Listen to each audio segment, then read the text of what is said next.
And I believe I am live. Hey folks, I'm Asif. Welcome to my kitchen. And today we're doing something special. Diva, I needed to cook some food for the week. And the best way to meal prep is get everything right, get everything easy. I'm going to make it a little easy on myself. Yesterday I made pizzas. That was quite eventful. So if you guys want, you can go back to my channel, watch that video. Today we're doing Bhuna Khichuri. Bhuna Khichuri is, Bhuna means roasted or dry, and Khichuri is a traditional way of cooking rice with lentils and curry. So it'll be something a little more spicy than a regular biryani, a little bit more flavorful. Maybe not as hot spicy, but flavorful spicy. So welcome, welcome. I had a long day, I had to work, and I just got home and again, couldn't do much prep. Dealt with the onions, and I still have to deal with the protein and ginger garlic. Christine, welcome to the stream. Yeah, Diva, so yeah, what can I do? I need to do this. Today I have raw chicken in the fridge and that needs to be dealt with. So yeah, without wasting any more time, let's get started. Welcome, welcome. Now, I will tell you one thing for sure, Diva. There is a distinct flavor difference if you use raw ginger garlic versus bottled ginger garlic paste. Trust me, it is so obvious. You'll know. You will know. Oh, this light is turned up. That's why. Welcome. I'm not going to mash this or anything. I'm just going to grate it with a grater. Where is my grater? Greater than the greatest. Where is my grater? Ay. So Diva, this is the life of somebody living with chronic pain. I always am like dropping something or dealing with something or the other. But you know what? Here we go. Here we survive. We live, we thrive, we survive. Nick, welcome to the stream. Kuran, no Diva, I'm not, I don't eat that late, but I just came back from work. What can I do? It's not by choice. It's... it is what it is. I have some pizza slices kicking around, and I also made like fresh bread yesterday. Bready bread. I made a whole batch. So yeah, it's not by choice. I can tell you that much. It's not by choice. Welcome, folks. So first thing first, we're grating ginger and garlic to get that fresh flavor out. You always want to use fresh ginger and garlic to the flavor profile. Trust me when I say this, it's just like the base of South Asian savory. How's he want? What you looking for? Stuff over there. Entire box is over there. Baggy. Bags are down here. Baggies are down here. Oh. Okay. Thank you. I am tired and my husband now is on my tails. Hi. So I have to direct him where stuff are. So welcome, welcome. Okay, folks, you have to wait till I open a restaurant so you can actually buy it. Vancouver does have one Bangladeshi restaurant. So who knows, you might be able to try it in Metro Vancouver. If you're somewhere like Calgary, Montreal, Toronto, Halifax, there's more options for sure. So yeah, Diva, good Bangladeshi food, flavorful, healthy. Well, healthy-esque. We can make our food incredibly greasy, but it's about what ingredients you use, how you cook it, and just the overall approach to your cooking make process. it pretty healthy. Yeah, I try to make it as healthy as I possibly can. Now, I'm not gonna claim that my food is incredibly healthy, but I try. I try. Welcome, welcome, folks. If you're just joining, I'm Asif. This is my channel, and today we're making Bangladeshi style Bhuna Khichuri. Not super hard to make. I'm a little jaded after work, but I have raw chicken in the fridge, and I promised my husband I'm gonna stream it. It's like, if you have raw chicken or raw meat, you better film or stream it. I was like, okay, that sounds like a good idea. So here we go, just grating garlic. Fresh ginger and garlic will really make the flavor difference. Ooh, trust. And for the spices, I'm gonna roast my fresh spices and grind them for you folks. so you'll know exactly which spices I'm using for my recipe.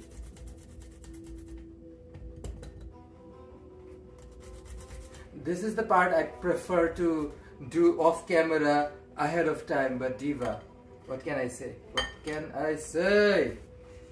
Such is life. Life happens at its own pace. We can't predict how things are gonna roll. But hey, here we are, alive and well, dealing with ginger and garlic. Welcome, welcome. I want your food. You know what? Hopefully soon. Hopefully I'll get my restaurant running at some point, and then you guys can come and try food made by Asif. So welcome to the stream, folks. If you guys have tried any Bangladeshi food, comment down in the chats below. If you're new to the channel, I'm Asif. I love to cook. I like to eat more. And nowadays I try to cook a little bit more on my channel. I do have a separate cooking channel, but I like to live stream from this one more often. So hopefully I'll put more content up on my cooking channel as well. Welcome, welcome. Now Bhuna Khichuri is a one pot dish. It's one protein or an egg or something with rice, lentil, and all the spices. It is something meant for a much hotter climate like South Asia, but I feel like the heartiness can actually work in a Canadian climate as well, just because we need that extra punch of energy even when it gets that cold, for sure. I feel like halim, biryani and tehari, khichdi work well with Canadian weather, just because we burn so much calories, especially like here in Metro Vancouver. We have mountains all around us, so in any direction you walk, you'll be walking uphill and downhill on your way. So you burn a lot of calories, and this is a great way to make up for your calories and also have like some easy dishes to make at home. Now husband prefers noodles, sandwiches, buns, which I make a lot. Like yesterday I did pizza. We still have pizza left in the fridge, but this will feed me, well, mostly me. The husband isn't the biggest fan of South Asian food, but he eats his fair share for sure. I prefer to guzzle down like whatever Bangladeshi food I can find in front of me. So yeah. You know what? That's an excellent recommendation. Well, I would love to have a Forestwood name somewhere, that's for sure. Welcome, welcome. I'm almost done. Now, ginger is a hairy diva, and this hair gets in the way when you grind or grate ginger. Kind of annoying, but it is what it is. I love the fact that like it really helps release the flavors and natural oils, which makes all the difference in your flavor profile. Because whatever you cook is at the end of the day is gonna be like a layering up of different flavors and spices and sauces and whatnot. So that's how we're gonna approach our Bhuna Khichuri. Now if you are enjoying the stream, Diva, do not hesitate to comment down below, join the conversation. Here's Jerome. Hi. It smells so good in here. Oh my gosh. It smells Gingery. It smells so good. Gingery, garlicky, oniony. And when it all mixes together, it's like he's gonna make some beautiful biryani. Well, it's not biryani though. What are you making? Bhuna Khichuri.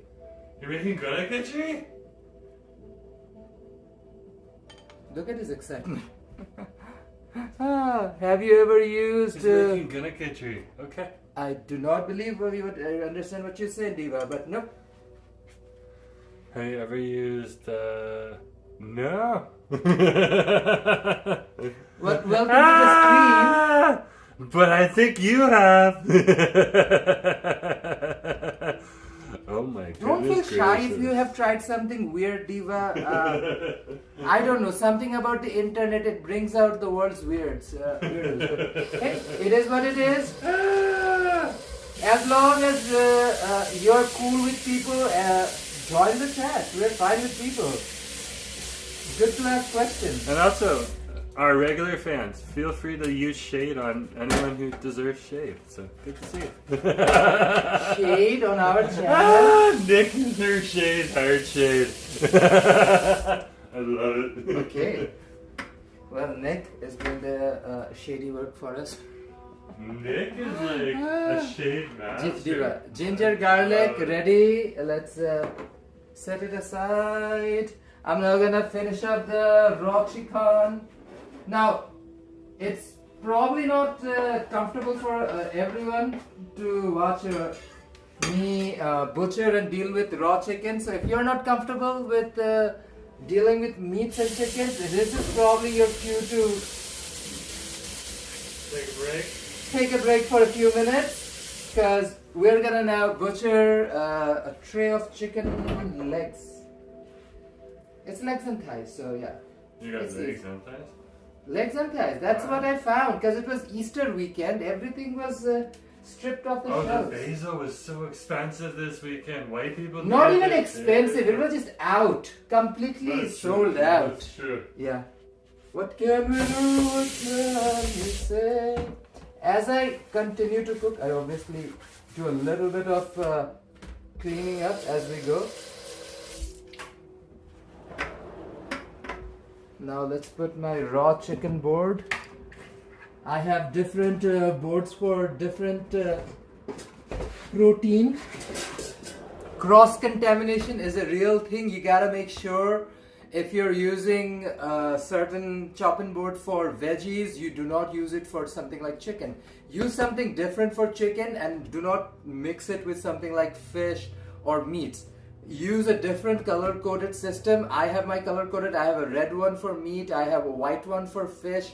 I have this gray one for chicken. Just makes life easy and also keeps things healthy and kosher. Food safety is very important, especially if you're someone who's also thinking about pursuing a career in cuisine, in food industry. It is very important that you understand those few little basics about food safety. Otherwise, Diva, you cannot pass an exam and be able to legally work and cook in restaurants in Canada. You need to learn about food temperature. You need to understand how to store food.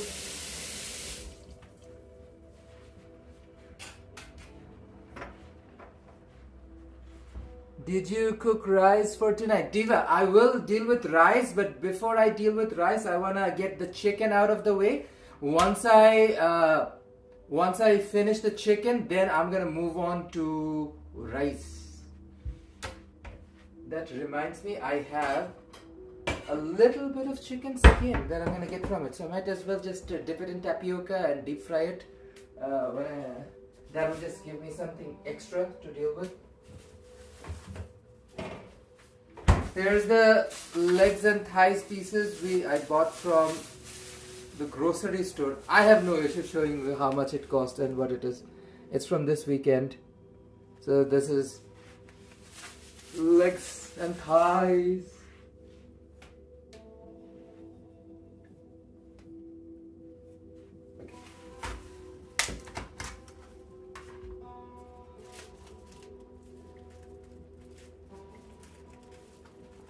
Okay.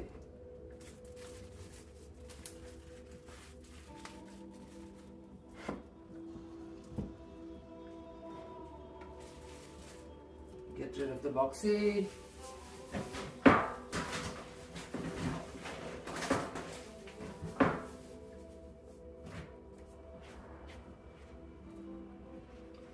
Okay, we're gonna first cut it and remove the skin and then chop it off and debone the thigh. Or should I keep the bone in? Let's remove the skin first. It's very easy to remove the skin. Just find the spot where it's slightly off and use your fingers to guide it and peel it off like this. We do not use chicken skin in almost all Bangladeshi food. We never use chicken skin. If you see chicken skin in Bangladeshi cuisine, you know something is very strange or completely off. Cause yeah, that's not normal, Diva.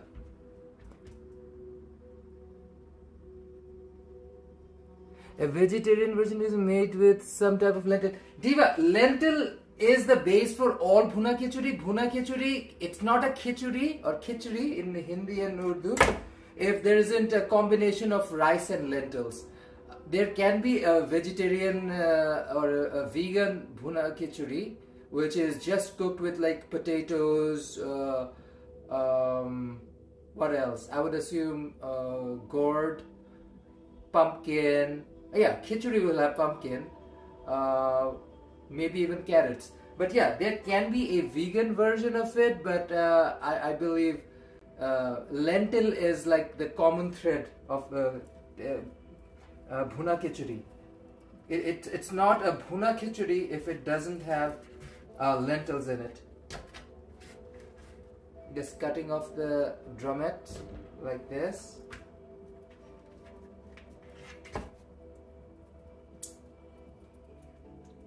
Now I'm gonna remove this bit and keep it separately.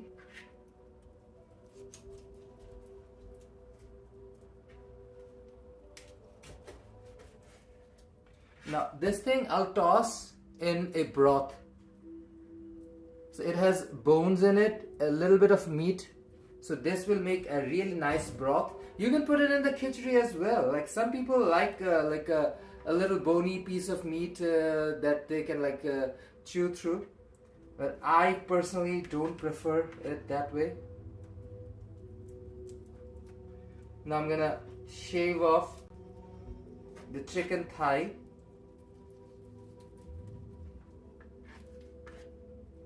From the middle bone.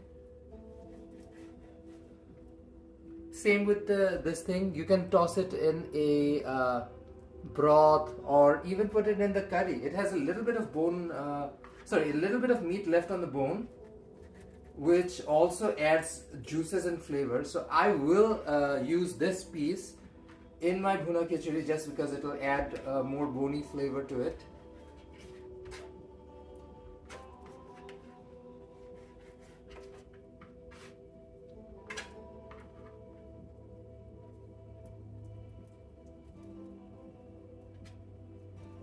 There are veins that you need to remove. Okay, first piece done. Piece number 2. We're gonna follow the same principle. We're gonna first remove the skin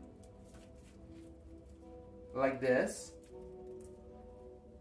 Put your thumb under the skin, between the flesh and the skin, and let it guide through the crevices and curves of the meat.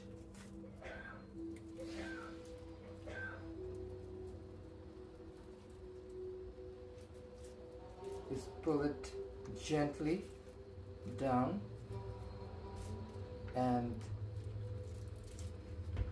it should come up easy.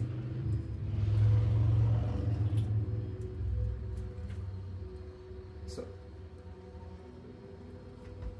same process.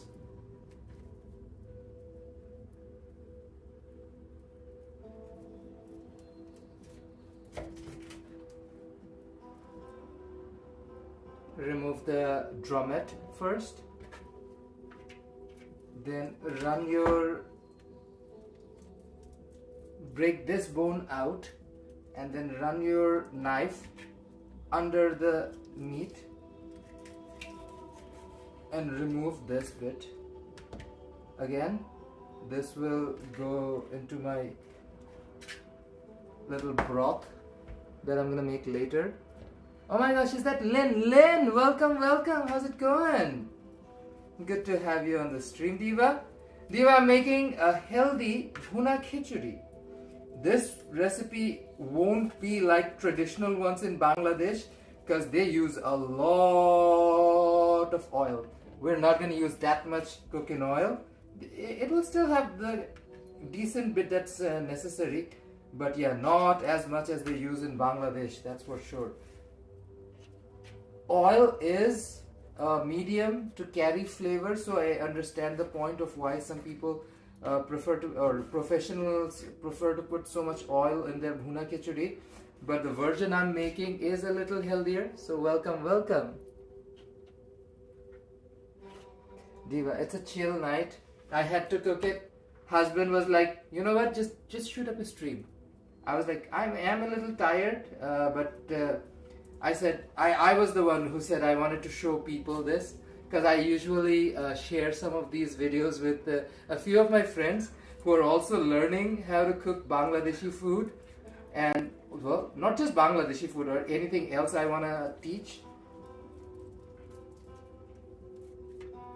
So it's an excellent excuse for me to cook some delicious food and showcase it off to people who can easily like watch these videos and follow along, because like I don't know, you guys might educate me about the situation, because again I live in my own personal bubble, so I'm not sure if I'm the best person to teach how to cook or not. But if you're enjoying the vibe, Diva, welcome. I appreciate. We always enjoy good food in this channel, and that's the vibe we want to carry around.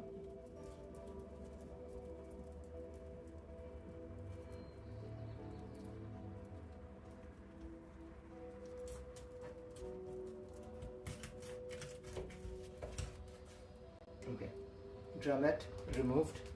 Apologies if not reading all the chats. Yeah, Jerome won't be hungry immediately, Diva, that is true. And I also had a few slices of pizza for like a late lunch.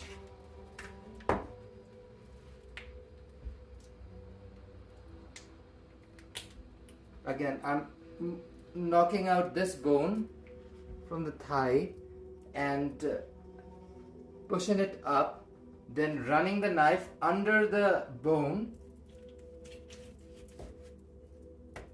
This piece can go in part of the broth or something else. Just don't waste it, Diva. It's good meat.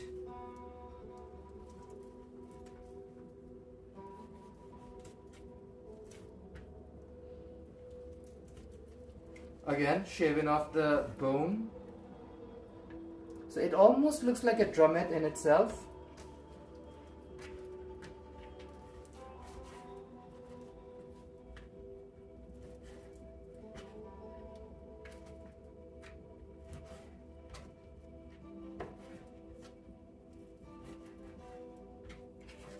Okay, and now down to the last one. Same course of action. Put your thumb under the skin, pull it all out, and then push the skin down. Use your fingers and thumbs to guide it, and slowly pull the skin off like this. Perfect.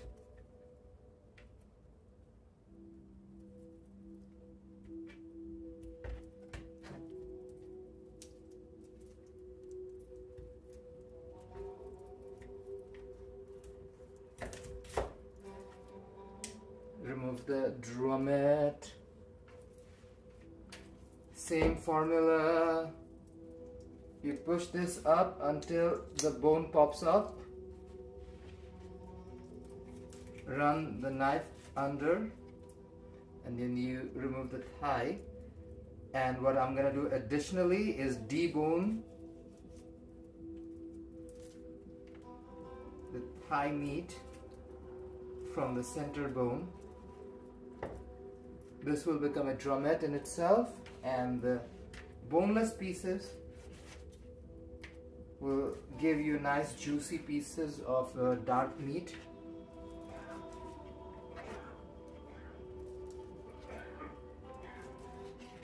And just like that, we are done. I don't want to use my hands.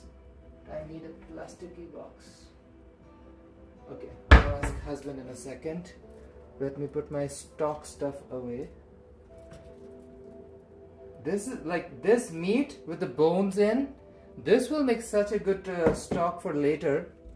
Do not waste any of your chicken. Like all of it can be reused.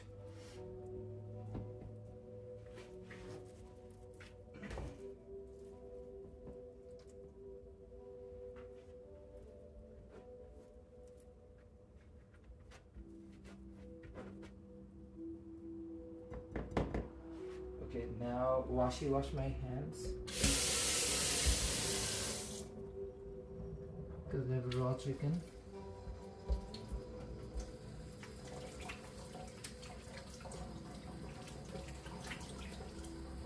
You gotta make sure your hands are clean and sanitized. Workplace safety, kitchens and food safety is very important, Diva. You gotta make sure whatever you're cooking is clean, is healthy, and it's not getting anybody else ill.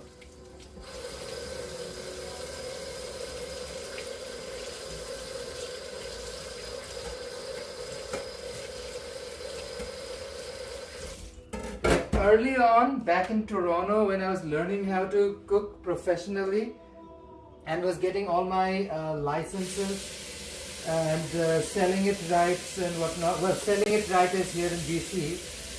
In Ontario, it's something else. The version in Ontario is called Food Handler's Certificate. So when I got my Food Handler Certificate, they put the fear of Salmonella and E. coli in me, and they'll tell you like you will get sued hard, so make sure you never do this. So the temperature, cleaning process overall is very important. Okay, I just soaped up my kitchen knife and my chopping board. Let it sanitize. Let me quickly wash my hands. Diva, safety comes first. Safety. Safety. Comes first. Wash my hands thoroughly, making sure I don't have any little bits and pieces of chicken or chicken juice on me. E. coli, salmonella, food poisoning are not cute things, Diva. You do not want to deal with that stuff.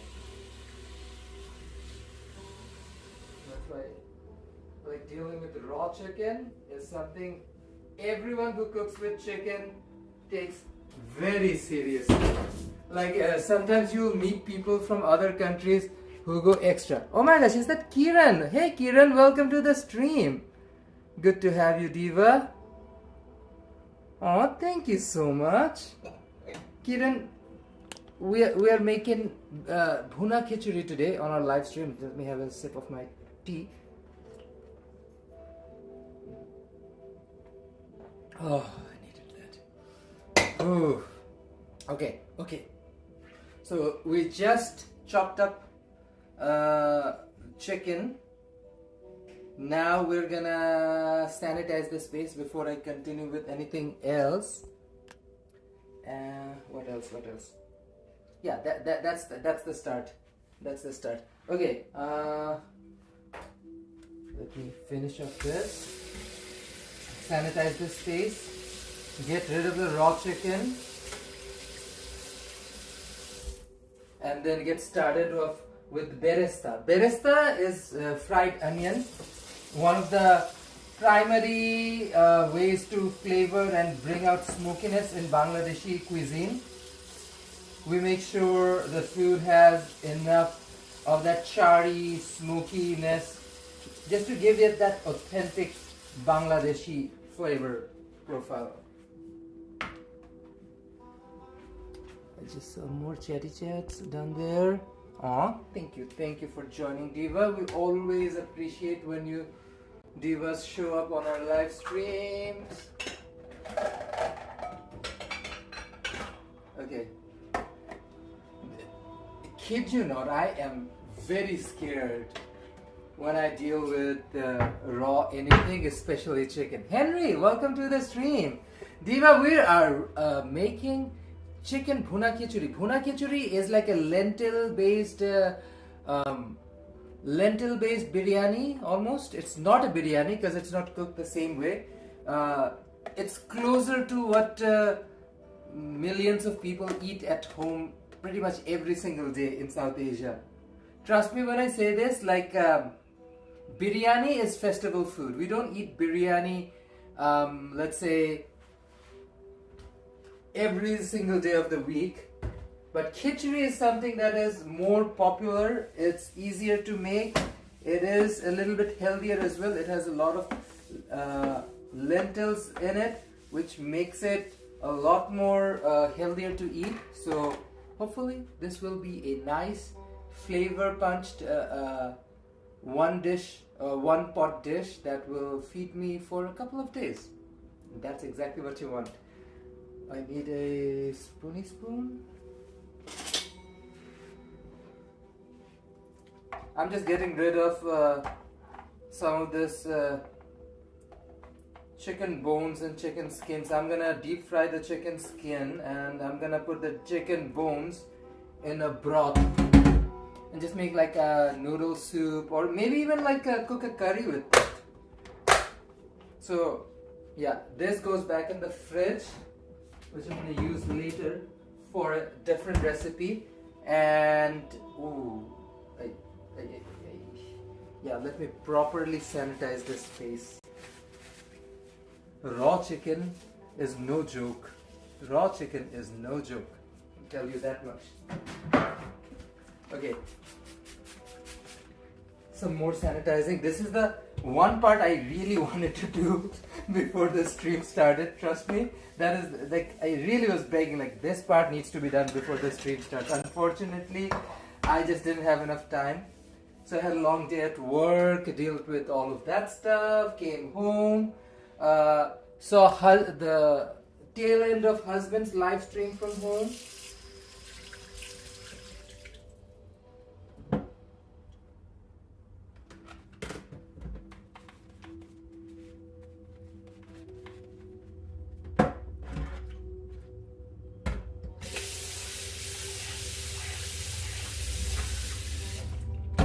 When I'm cooking by myself, I am very alert and aware of what I'm doing.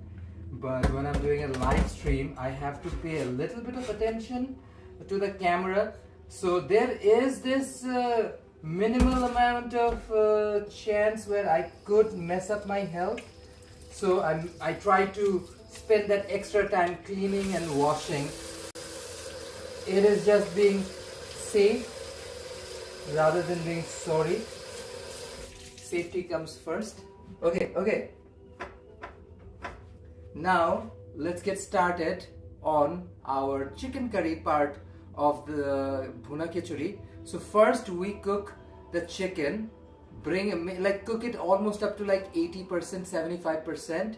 Then we take the chicken out, put the rice in, cook the rice, prepare it, and then reintroduce the chicken bits and then finish it all off. So that's just how we make like traditional Bhuna Khichuri. Oh my gosh, Gentle, welcome to the stream. Hi, how's it going? I think I can do it with my korai. Yeah, I have a deep korai. So, or should I use the bigger pot? I have the bigger pot. Why not use? So, when you're dealing with rice, sometimes it can overflow. Rice doubles in size, so better be safe than sorry, Diva. Okay, she needs to be blared up heat-wise because this pot can sustain heat for a long time. But ooh, Diva, she's a thick bottom, so we need to work on her a little careful. Let me have a sip of my coffee. No, tea. Tariq, tea. So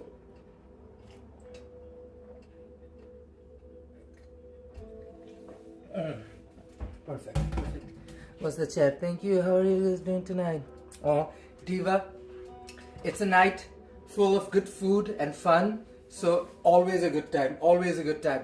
Okay, while we wait for this pot to get hot and get the heat up, let's wash some ricey rice. So I have a bowl here. Let me bring out the ricey rice.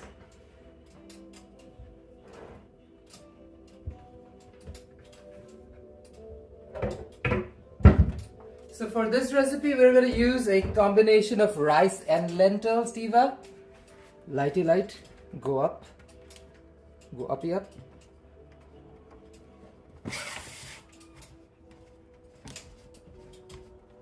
And look down. Okay, I think I fixed that. Okay. If you're just joining me, Diva, hi, I'm Asif. Welcome to my channel. We're making Bangladeshi style Bhuna Khichuri. Bhuna Khichuri is a rice lentil dish, almost like a Bangladeshi spicy risotto. We're doing a chicken Bhuna Khichuri, which will have chicken, of course. So for this recipe, I'm gonna need 4 cups of rice. 1, 2, 3, and 4. 4 cups of rice, and I'll also use lentils. Let me grab the lentils. Here. So I'm gonna use 3 different types of lentil. This is red split pea,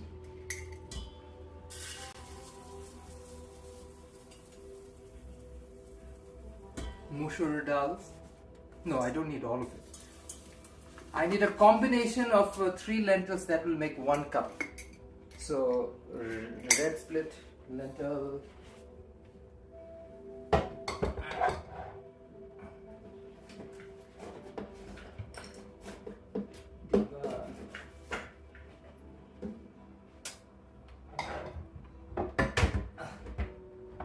I have a lot of stuff to cook with, but they're all over the place. Hopefully, it'll be all organized at some point. I mean, it is organized, but like, it'll become accessible.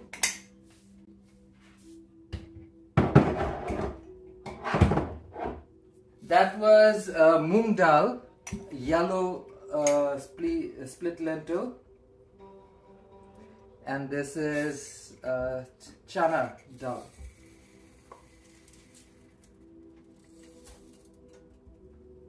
No, this is not chana. I think this is butter dal.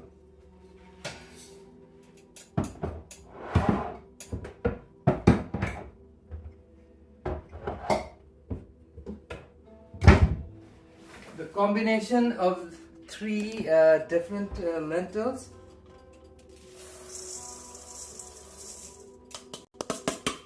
Mixed with the water. This is what we're gonna wash and use for it. This Diva, I feel like is already sanitized. Finish her off.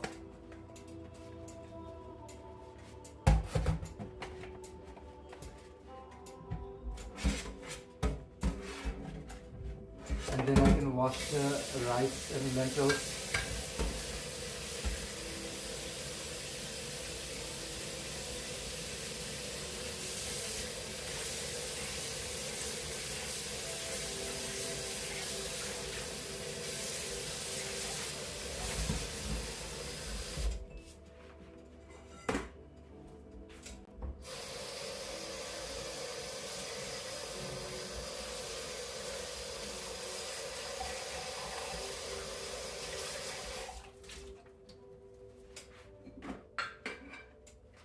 Aw, dropped these cards.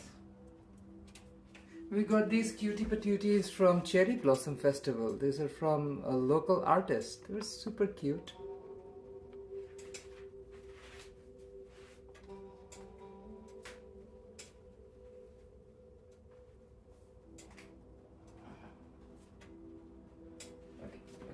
back there.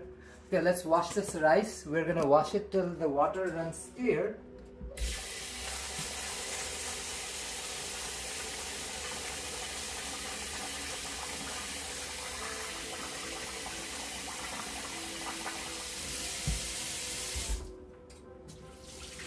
She's practically milky white right now.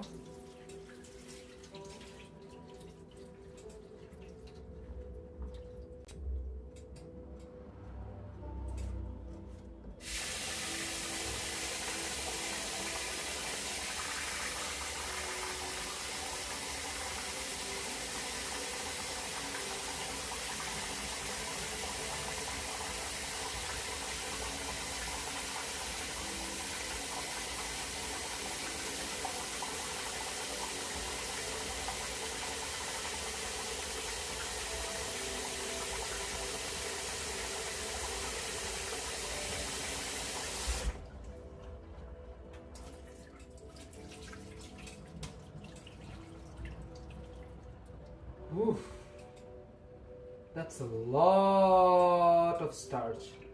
A lot of starch.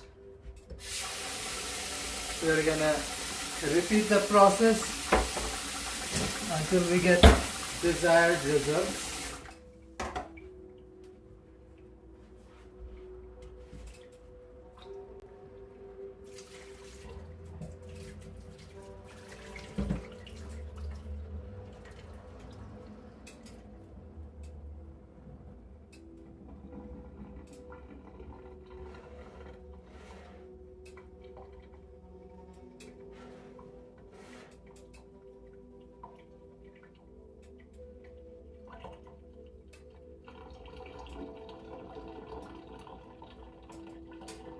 I'm just trying to be careful not to waste anything here. Hey Drazen, welcome to the stream, folks. How's it going? My pot is getting hot, so hopefully the cook time won't take too long. One of my few genuine fears when I do something like this is like, how long is it gonna actually take to cook? Because these stoves in Canadian apartments are just so weak, it cannot handle Asian cooking. And I'm using the word Asian in a broad term because whether it's a wok stir fry from East Asia to a korai in Bangladeshi style or dum in a more Pakistani Afghani style, these stoves are just not strong enough. And the kind of temperature it takes to cook Asian cuisine, pan-Asian cuisine I should rather say, yeah, we just don't get that.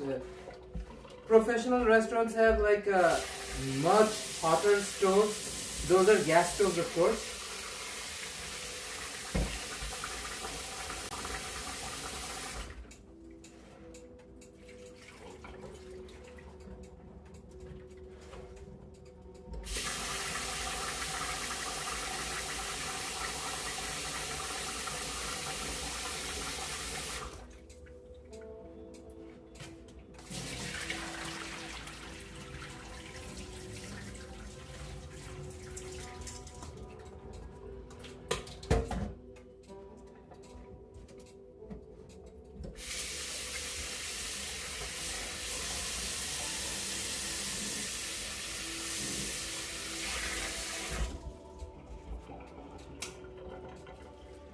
My rice and lentil combination is all washed and ready.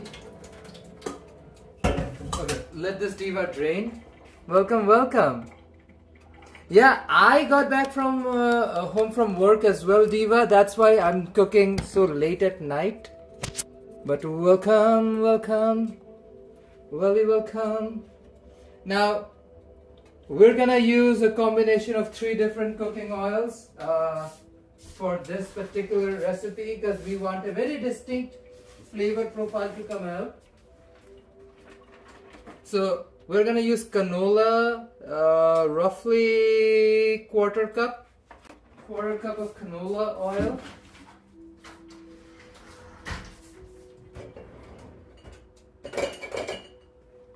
I have ghee. I'm gonna use roughly 4 tablespoons of ghee. And this is sorishar tel, mustard oil, which is quintessential to get a very distinct Bangladeshi flavor. I'm gonna use 4 tablespoons of mustard oil as well.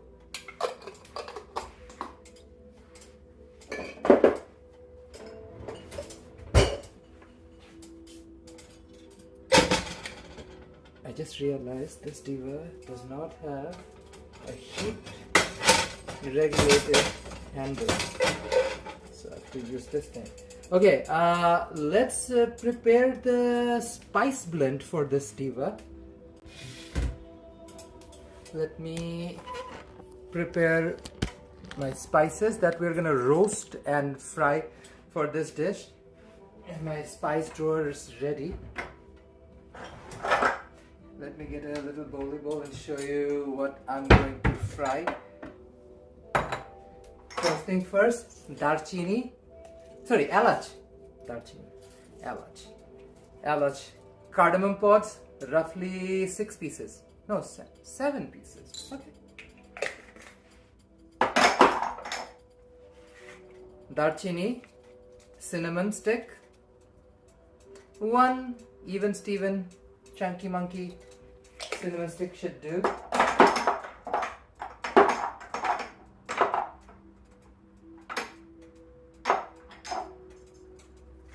Lobongo duta. 2 pieces of cloves. We don't need a lot of cloves in Bhuna Khichuri. There will be stronger flavor profiles. Shahi jeera. So this is special jeera or royal jeera or black jeera to some. Roughly a tablespoon. Dhania. Coriander seeds, 1 tablespoon. Shorisha mustard seed, 1 tablespoon. I need to get more.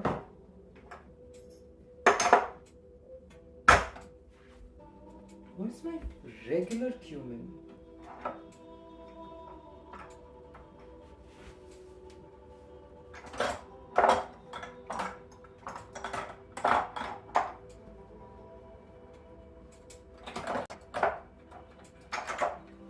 You know what? I'm gonna use 2 tablespoons of this cumin because I can't find my regular cumin. Cumin is one of the foundation flavors of this thing. Black peppercorn, roughly a teaspoon worth. White peppercorn, half of that, so roughly like 6 pieces or something. 6 to 8 pieces. Optional, long pepper if you have some. It's a really flavorful spice. It's like this. This is what the Romans used to spice their food with. This is what the colonizers colonized North America for, because this is what the Romans and Europeans were using to spice their food, just like South Asia, because this is what the main chili flavor or pepper flavor used to come from before being replaced by the chili pepper from South America, which they also named pepper, which is strange. Cam, welcome to the stream. Welcome, welcome. Pach foron. This is a very specific mix of 5 different spices, including hing, jeera, kali jeera. I don't know, I forgot all the other ingredients in it, but it's pretty cute. The flavor is kind of intense. You only want to use half a teaspoon of pachforon.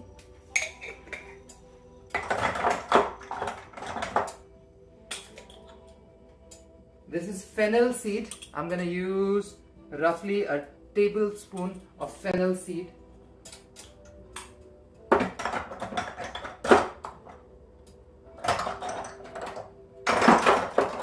Shukna morich or dry chili pepper, roughly let's say 5.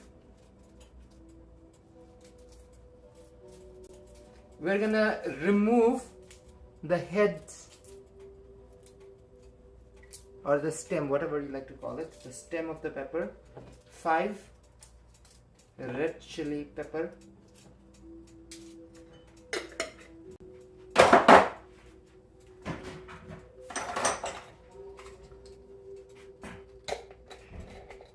Jawatri or Javitri, mace, roughly like one flower, like one mace flower worth.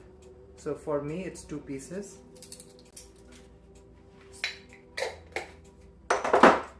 And finally, nutty Meg. Meg is a nutty girl and we're gonna crack her open. So I have a mortar and pestle. I don't need the entire nutmeg. I need roughly a quarter of it, and the rest goes in back in the container.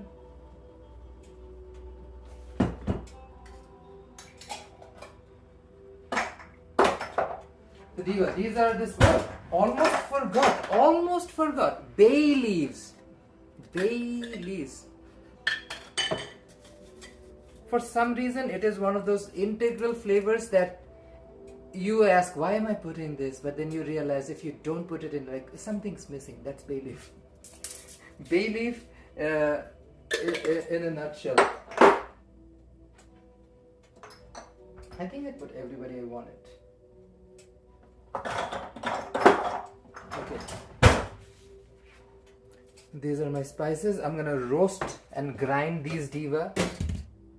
And meanwhile, my oil is getting hot and heavy.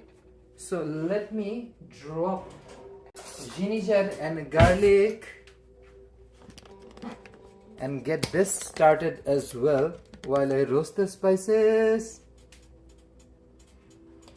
Cam saying there's a meme about bay leaf for the reason. You know what bay leaf I prefer, Cam? It's the bay leaf I prefer is called J bay leaf. No, what is his name? Jonathan bay leaf. Sorry, not J. Jonathan. Jesus, I'm so tired, Diva, that my Jonathan bay leaf comment got muddied out. This is what happens, folks. You eat delicious food and make sure you're healthy, not tired all the time. Well, I did work all day, that's why I'm tired. Not tired for no reason. Let's get my spatula out.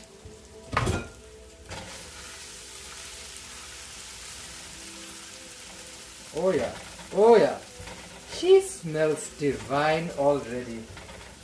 Like, that's what Jerome was talking about earlier. It's like ginger and garlic brings out such a nice flavor. Let me grab charging cable because I need to charge my phone. Otherwise she won't have charge left. She won't have any charge left.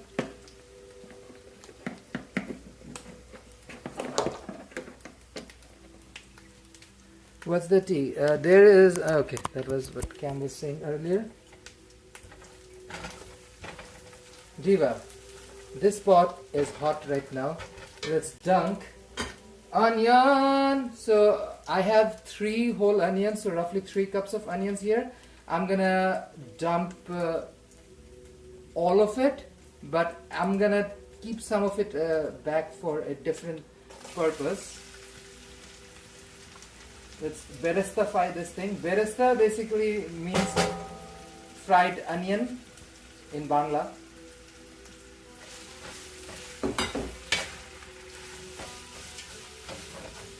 And we're gonna turn this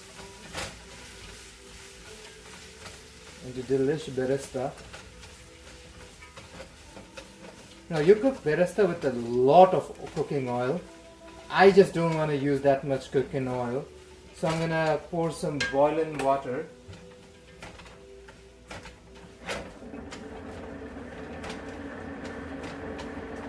And on the stove next to it, let me put on, not you, Diva.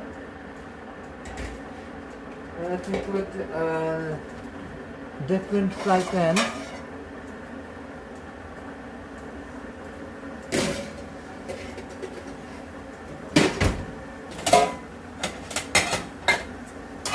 And roast the spices.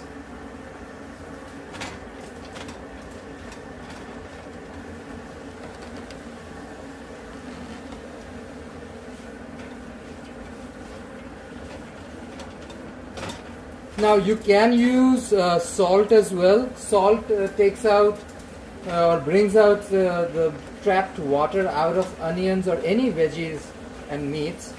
But I don't want to get it overly salty. So my second course of action instead of salt is just use boiling water. That also helps break down and release some of the water trapped in the onion.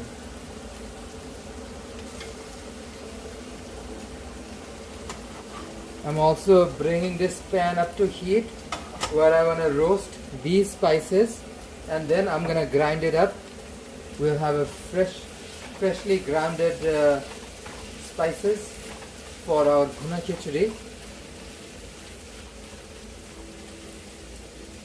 I'm going to tell you one thing. When you use fresh ingredients, the aromatics are incredible. It smells divine. And if you're enjoying the stream, Diva, do not hesitate to hit that like button. Oh, thank you, Cam. Yeah, Bhuna Khichuri is a Bangladeshi sweetheart. It's like, biryani and tehari are special occasions. We don't eat it all the time. But Bhuna Khichuri is something Bangladeshis would literally do for breakfast, lunch and dinner. Kid you not. Breakfast, lunch and dinner. It is not all, like in my home in Old Dhaka, my family used to do Bhuna Khichuri for breakfast on Fridays. Friday is like the equivalent to a Canadian Saturday. First day of the weekend or the weekend day. It's a Muslim country, so Friday. And the breakfast would have more often than anything else is Bhuna Khichuri. It's just so delicious. And then again, you'll find people have Bhuna Khichuri for lunch and dinner as well. Device getting hot because Device is feeling the vibes, Diva. Device is feeling the vibes. Okay, this fry pan is getting hot as well. So hopefully we can roast these spices properly. Oh wow, I'm just looking at the sky outside. The sunset is magical. Can you pull back that curtain because I can see some of the sky from there? Yeah. Thank you. I'm gonna open up the window just a little bit to get some fresh air in as well. Diva. Just open the window. Yeah. How are they doing? We're good. I am the one who's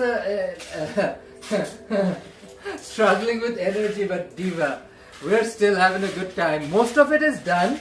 The hard work is already done. Now everything is about just finishing up the rest of the recipe. So I'm roasting the spice. It's going to take roughly somewhere between 30 to 60 seconds. You can tell it by both smoke, smell, and once this thing turns brown. Oh, that sounds so good. Yeah, roasty spices. Oh, husband.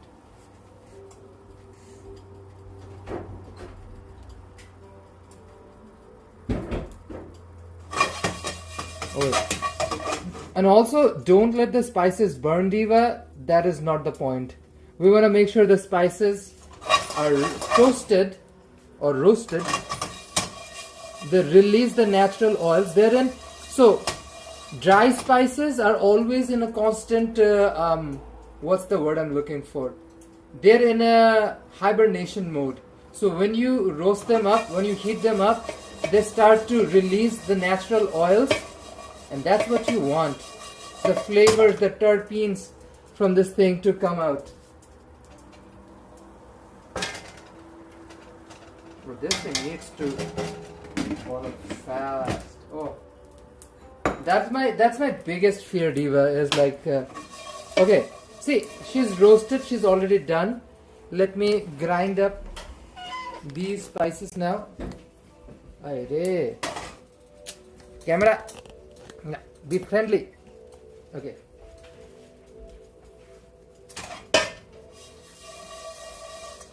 These are the spices. It smells divine.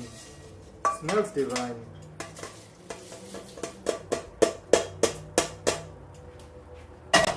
Now all we're gonna do is crush this. I'm gonna use one of these, two of these, just to dampen.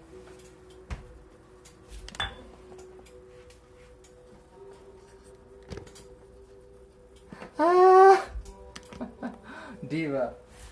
Asif just wants good food. That's all I really care about at this point in life is good food.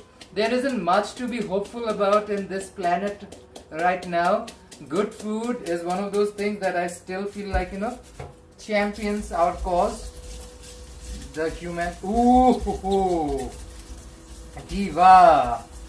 I started grinding these roasted spices and immediately the smell of especially fresh cumin. Roasted cumin has this strong aroma. That's exactly what you want for a biryani. See, she's already started to crush up.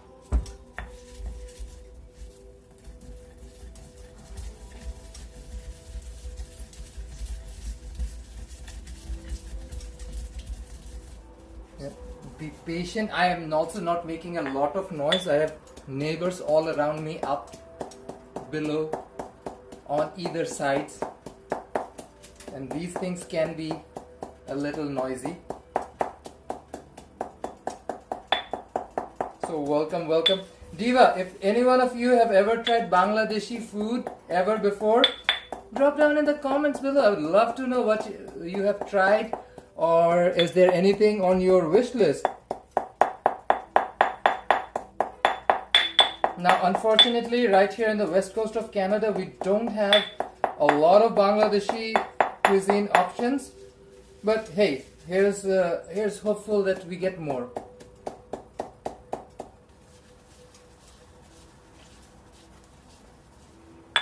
Ooh.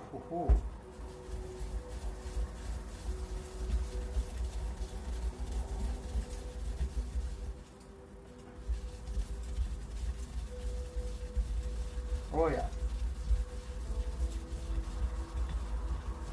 I have a sifter to strain and sift the crushed spices.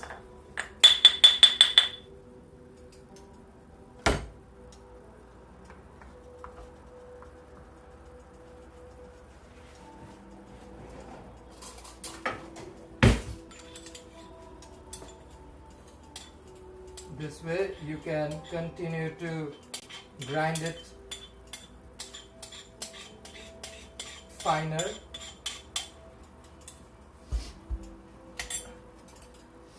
Keeps the spices nice and consistent as well.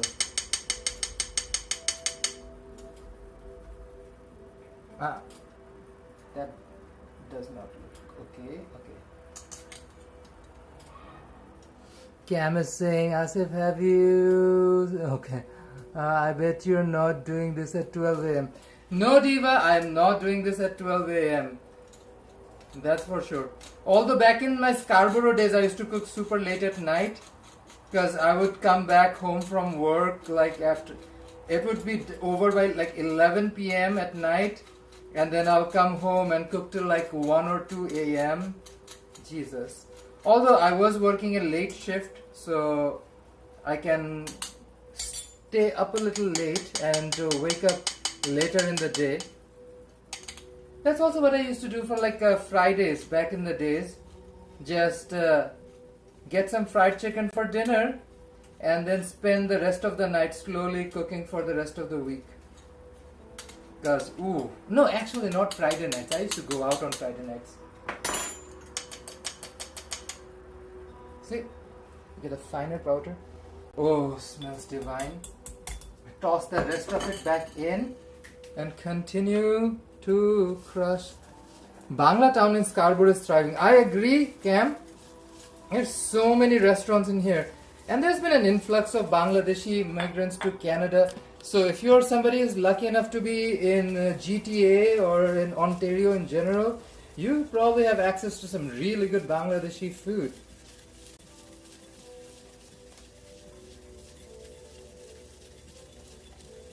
I don't know, I've been watching a lot of chefs just seamlessly work with their mortar and pestle, and I'm like, let me do it. Then I realize I'm not videotaping it, I'm live streaming, so you guys see me the whole process. When people make videos on YouTube, they edit stuff, so you don't see a lot of the behind the scenes stuff going on in a kitchen. Well, when I live stream, Diva, you see the whole process. Nothing's really hidden.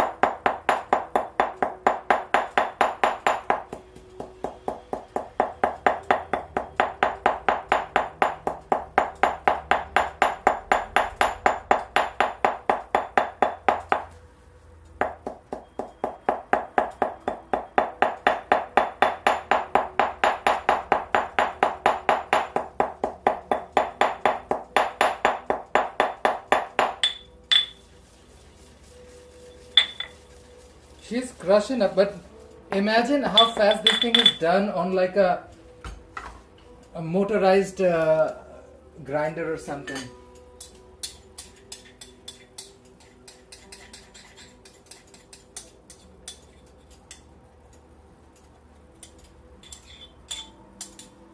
Okay, 2.2, same vibe. Gonna strain up the finer particles and continue to deal with the chunky ones.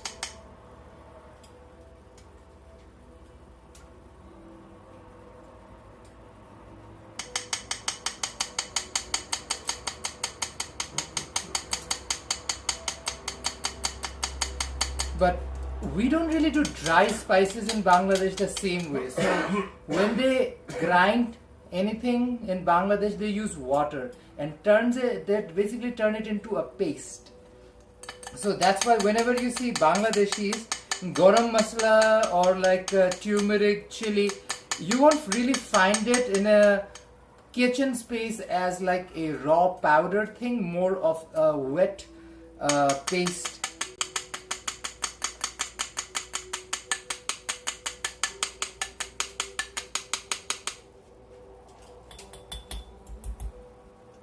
Let's finish this diva off. Here's the rest.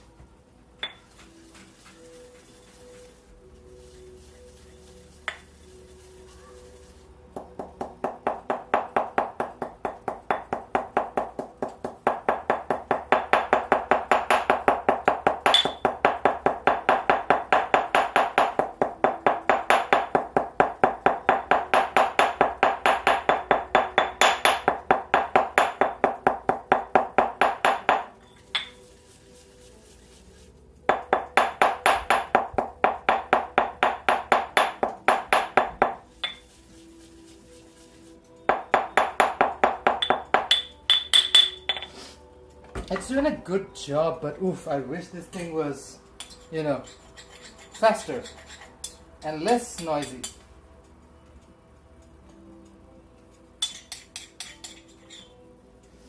Well, lucky for me, I have tomorrow off, and I need to make bunny buns. So I'm probably gonna do a 3-on-3. Tomorrow might be another Asif live stream, might cook some more, but I'll probably do it earlier in the day, Diva.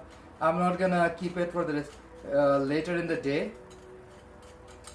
We'll see how that turns out. But I had a kind of a struggle bus of a winter, health-wise, Diva. I had my little procedure, my little surgery done as well. So I don't know. I wasn't feeling that great, but I really wanna make a lot of more content.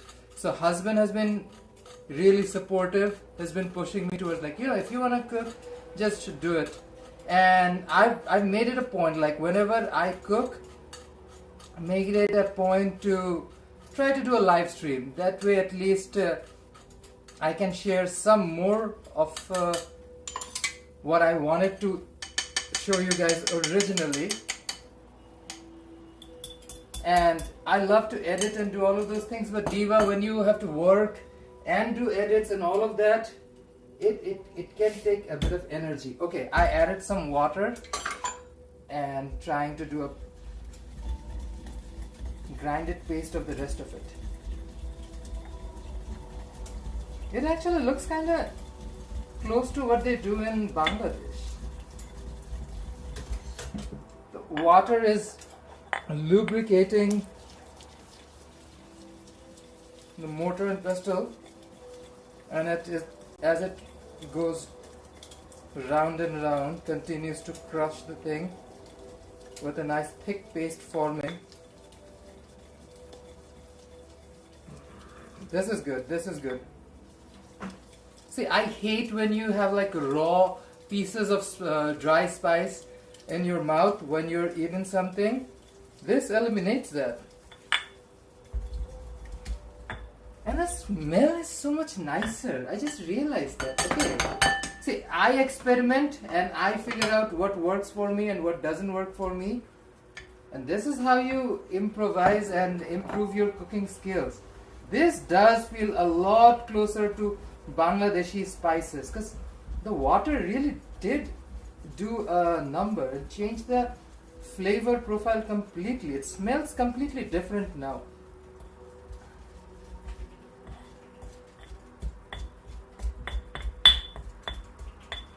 Cam is saying, I love your cooking. Oh, thank you, Cam. Diva, I am somebody who has his own personal struggles just like everybody else in life. This outlet of making live streams and whatnot gives me a reason to do something and work on my passions in life, and that is quintessential. That is very important. You have to continue to strive and fight for things that are your passion. Otherwise, what's the point of life even, right? You need to really do things that makes you excited. Whether it's like video games, music, arts, cooking, whatever that may entail. Okay, this is perfection. This now looks exactly like how they would. One of my mom's kitchen staff would help her, and they would make something exactly like this. I live. Now I was thinking about what's gonna make this thing faster. The water actually did help crush and make this thing way faster. Now I see the pros of it. You have to also realize I am like thousands of miles away from Bangladesh. My experience and food journey is shaped more by Canada than Bangladesh at this point. So as I experiment and dabble into different things, I'm sort of rediscovering some of those things that they do in Bangladesh that makes food so unique.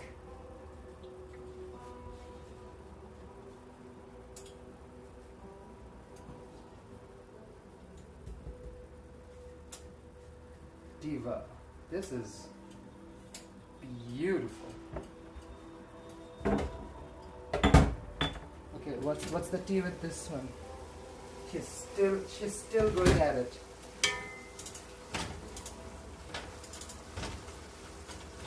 Okay, lid off. Let me show you guys the spice test. Oh, thank you, Diva. Food is my passion. You all know it. I love to cook, my husband loves to eat, and that's how this relationship works. Somebody has to have some sort of passion in life. If I didn't have food, if I didn't cook, we would not be able to experiment and come up with the kind of stuff that we truly enjoy and sort of made our own. Like we eat sandwiches out in the restaurants and whatnot, but like these are like my sandwich breads. I make them at home because I like to make my own recipes and work on the flavors that I want. And you only get that opportunity if you actually know how to cook. And these are Bangladeshi classics. Nowadays, I don't, unfortunately, have the opportunity to try authentic Bangladeshi food. In Scarborough, Ontario, that's a different story. There's a lot of different restaurants. And the ones in Calgary are around northeast Calgary, which everyone and their buddies told us not to go. So although there were a few restaurants down in Calgary as well, we did not try any one of them. So now my reliance on trying Bangladeshi food is entirely on me. And I make my food very unique, make it my own, and that's what I enjoy about it. Food should be about what flavors or what kind of textures interest you, makes you, I would say, excited about your dinner. And that's exactly what we're trying to do. Oh, my struggle bus. I just wish this thing was hotter. That's like seriously one of my biggest issues right now is I love cooking all of these dishes, like use a wok to do a stir fry and whatnot. But unfortunately, Diva, these things are, the stove is just not hot enough. Funny enough, the hottest stove I got was back in Leslieville, Toronto. That was a fiery hot stove, but the fire alarm was right next to it. So anytime I would turn on the stove, burp, burp, burp, burp, burp, all the fire alarm would start blaring, and that was not cute. That was not cute. I mean, it is what it is. You gain some, you lose some. Like here, my stove is right next to the window, so I at least get fresh air, and that's what I want. I wanted like my windows right here, so I wanted fresh air when I cooked, and this is what I'm finally getting, which is, I guess, a win. Let me move the camera around just a little bit so that you guys can see both the stove and me. Me.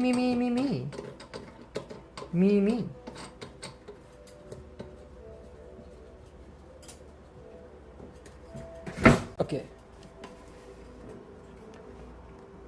Hello. Yes, Asif, I got you either way. Address. Either way, drives us crazy.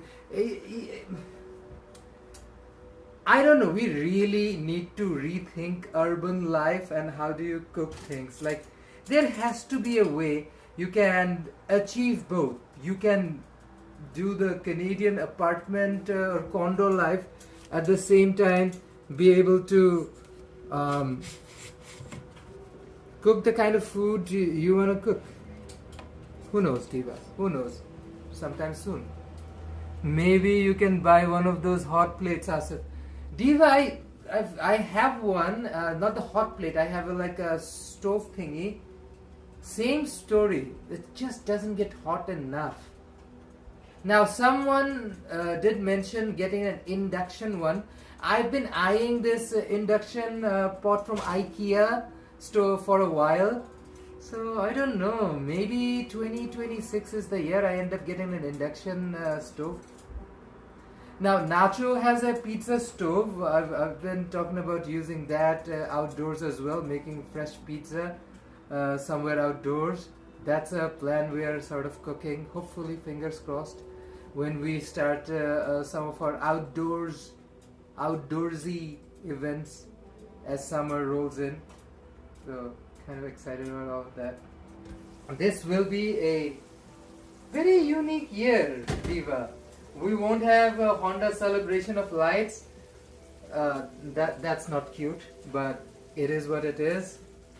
We will probably have FIFA World Cup. I'm saying probably have because there's a lot of uncertainty around the world right now. Like countries from South Korea to Vietnam to Bangladesh are now rationing oil because they don't have enough fuel. So I don't know how things are gonna continue over the next couple of weeks and months, but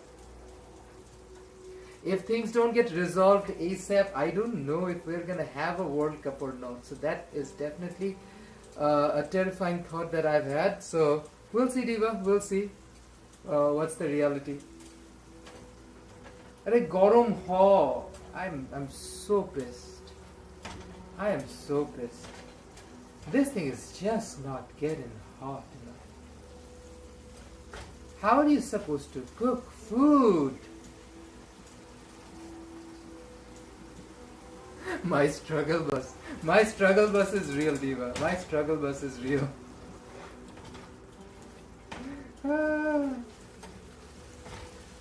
And then there are days where things just burn. You take your eyes off for 2 seconds and things just burn. That's life, I guess, for you.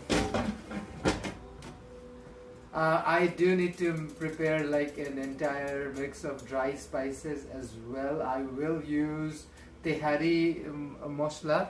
Tehari is not like biryani. It's a little deeper. It's a little nuttier, smokier. So that spice blend I feel like works well with biryani. Sorry, Bhuna Khichuri. I was also considering something in the lines of maybe, I don't know, a little bit of soy sauce along with chili powder and turmeric, just to bring out some of those brighter colors and a little bit of nummy, yummy flavor profile to it. It won't taste like the regular Bangladeshi Bhuna Khichuri you get. This is not your traditional Bhuna Khichuri, that's for sure. We're working with, well, what we have right now. They need to sell blowtorches in store. They do have them, Diva, but like that is for like doing like a creme brulee or something. You can't really cook food with that thing. It is what it is. Unless you're doing like an aburi sushi, so you can probably use a blowtorch on that one. Story of my life. Story of my life. By the time I got my prep 25% done, my stream time came in and I did not want to delay the stream because I knew it takes me in real life 10-15 minutes to get my prep done. The same thing takes an hour on a live stream. I timed myself. I'm like, it took me 15 minutes to get all of that done. It takes me more than an hour. Like talking to people, and also I'm very self-aware that I'm on camera, so I'm just trying to be a little bit more careful, mindful what I'm doing, whatnot. It is what it is. It is what it is.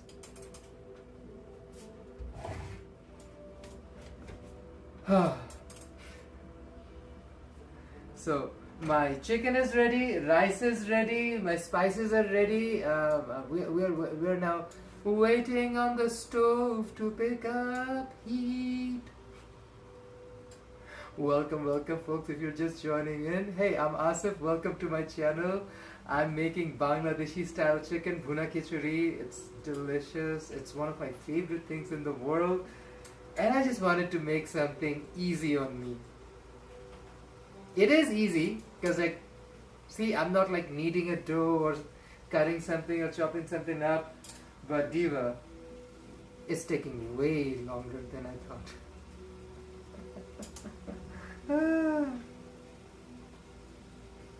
It is what it is. It is what it is.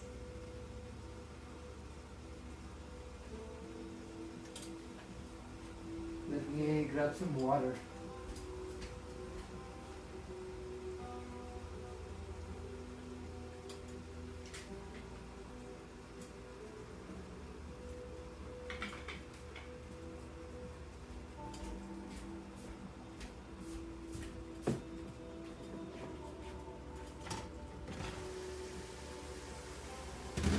Okay, let's work with what we have. Fingers crossed the water dries up and this thing actually picks up some heat. But since it's wet, My spices are not gonna burn, so let me dunk all the spices.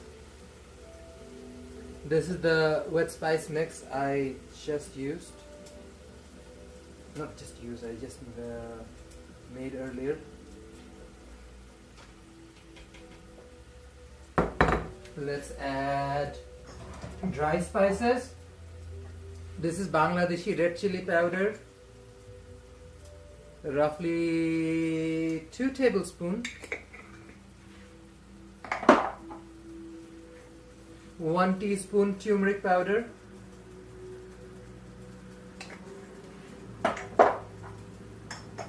Cumin, roughly 1.5 tablespoons. Coriander, 1 tablespoon. Mace and nutmeg, roughly half a teaspoon.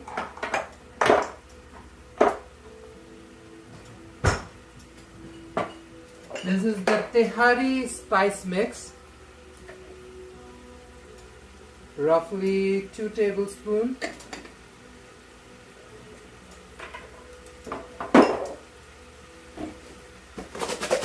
Gur or jaggery powder, 1.5 tablespoons.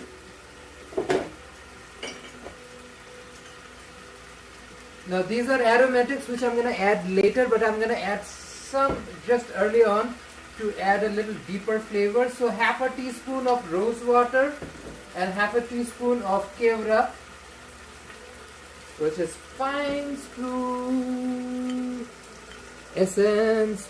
This basically makes it taste like Bangladeshi food. Apologies, there's a few chats I didn't notice. Freedom! Welcome, welcome. Oh, thank you so much. Appreciate it. Welcome to the stream. Yes, I've seen that video as well. Somebody used a hotel room iron to make a grilled cheese sando. Diva, it is what it is. You gotta do what you gotta do. But trust me when I say this, that thing takes time. You cannot just do it willy-nilly. Even that will take a lot of time and energy. I need to boil some more water.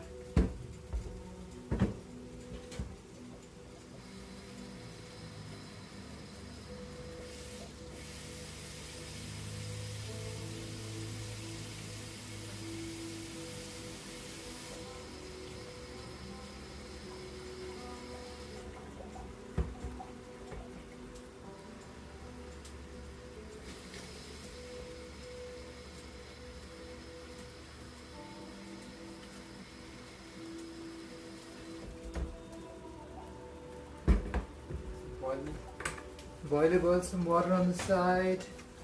Continue to saute our spicy spice mix.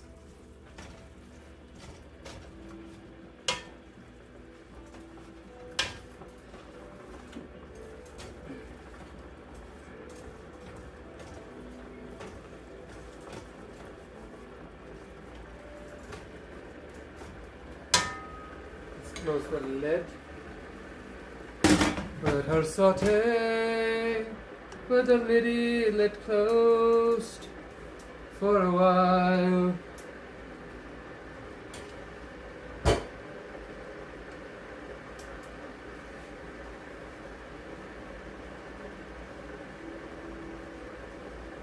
Not gonna lie, this thing cooking so slowly is pissing me off slightly, but Diva, that's just situation. That's how you overcome whatever situation you get.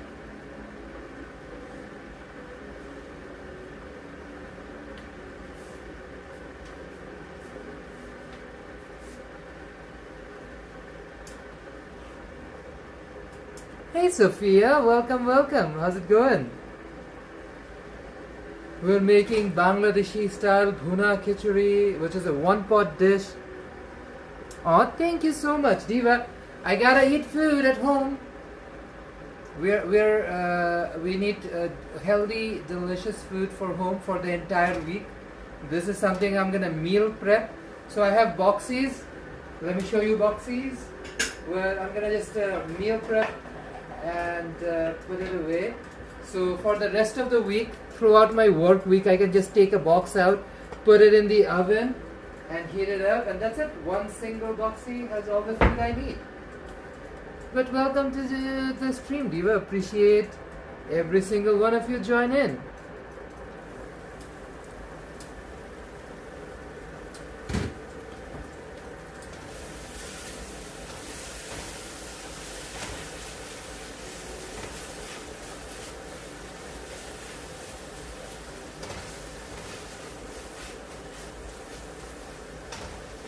She is slowly picking up a little bit of heat, but clearly not hot enough. I haven't added salt, so I have to add salt. Salty salt, salty salt, salt. Okay, 2 tablespoons of salt. I guess more than enough. I just remembered a black pepper.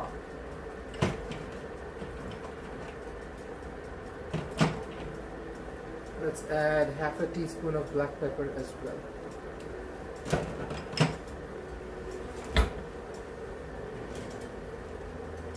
And I totally forgot about this. This is optional for color. This is Kashmiri red chili powder. Just for the color of it all, Diva. A tablespoon. This gives it a vibrant color, and that's what I like. It's not as much for the heat of it all, more for the color aspect. Oh my gosh, Amy, welcome, welcome. Oh, thank you. Maybe we can do a Q&A while we wait for it. Sure, go for it. Ask away questions. You know what, Diva? You ask me question, I ask you guys questions. Dumbest answer wins the round. Every question will have one round. Everybody has the opportunity to answer the question. But the dumbest answer wins. Dumbest answer wins.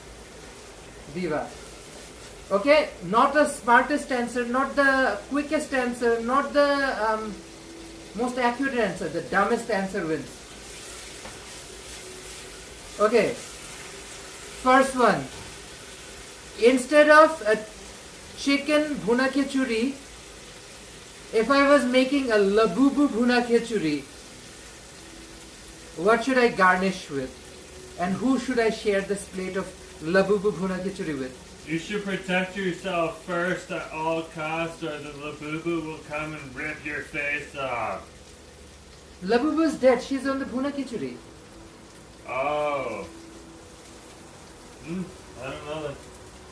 Husband gave up. Any answers? Any answers? If I were to make a labubu Bhuna Khichuri, who should I share it with, Diva? Who should I share it with? Maybe green onions, I'm not sure. You know what? Share it with green onions. You know what? That's an answer. Diva, I need stupider answers. More stupid. The stupider and sillier answer, the better. That's how we roll, Diva. That's how we roll. Silly, stupid, and fun. Okay. Little bit of hot water. Just roast the spices. Oh, I want this heat to rise. Rise, heat. Heaty heat, rise. Okay, I got more answers. Nick saying share with snails. that got a laugh, Nick. That got a laugh. Garnish with cotton candy. That's a smart one. Garnish with troll dolls. That is Sophia's. Okay, so which one do you think husband wins the round? Sophia's. Garnish with troll dolls. Sophia for the win. Welcome. Nick, I feel like your garnish... I feel like the snail is a good second. Cam, you come in with the cotton candy as a good third. Okay. Cotton candy? Cam gives points for like a chopper-friendly answers. Chopper-friendly answer. That is true. We are very One Piece friendly vibe here, Diva. See, Sophia already won the first question. Okay. Okay. Question number 2. Hear me carefully. This question is worth 5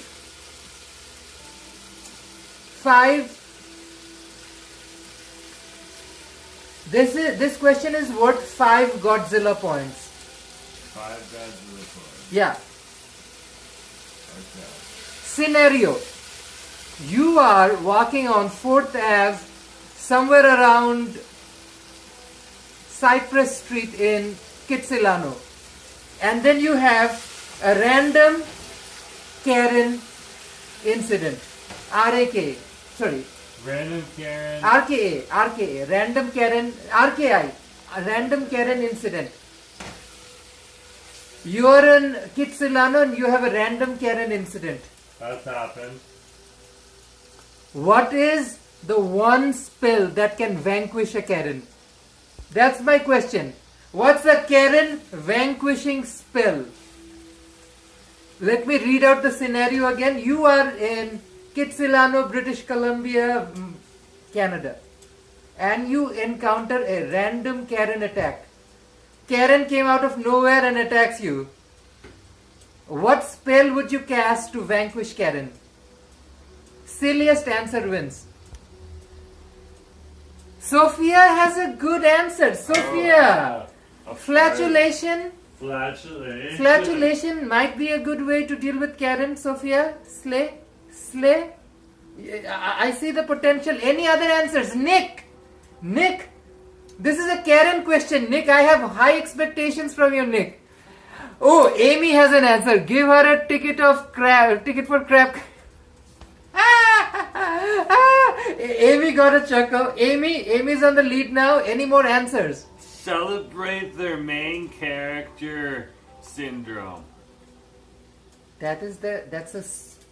You're casting a spell to vanquish a Karen. I know, they can't stand it when you actually point out their main character syndrome. That did not get a chuckle or a laugh. Oh, That did not get a chuckle and a laugh. You know what? Since nobody gave an interesting answer, so for 5 Godzilla points goes to Amy. Amy just won 5 Godzilla points. That's awesome. That is awesome. Okay, question number 3. Nick, Loki disappointed. Diva, I thought it's a Karen question. It should come. Go easy on Okay, husband is saying go easy on Nick. I bet Nick doesn't say that to the twink. I love it. We're chirping Nick, Diva. Okay. Third question. I better get a freaking amazing answer from Nick. Third question. This is for 5 intergalactic Labubu points. What? For 5 intergalactic Labubu points, here is the next question. It's like the big gun. You literally figured out the big gun. For 5 intergalactic Labubu points. Yeah. Here's the next big question. How many cherry trees are in Vancouver, British Columbia, Canada? Silliest answer wins. Silliest answer. Question is, how many cherry trees are there in Vancouver, British Columbia, Canada? But give me a silly answer. Make it fun. That's a tasky task. Making that answer silly will take energy. 5 Godzillas to the power of 2 Labubus minus 1 Kraken and adding a tomato. The math ain't mathing. But What? I got a chuckle out of it. Okay. How many cherry trees are in Vancouver, British Columbia, Canada? Silliest answer wins. Amy has an answer. Enough to cause a river of snot from people's allergies. Amy, that got a chuckle from Jerome. Sophia says 14,350 trees with cherries on top. That's a good one. Cam says 3 more than Toronto. Oh, Delhi. Cam, that was perfection, but I should rather say 30,000 more than Toronto. Or 3,000, not 30,000. How many trees do we actually? There's a lot. There's a lot because they've spread over the years. So, you know what? I got a better chuckle out of Cam's one. So I guess Cam carries the round. Cam's taking this round. Like, we get what he's saying. Yeah. Ooh, my curry is getting roasted, Diva. Before I go to the next question, let's do a little tasty test. Because I need to toss in the raw chicken.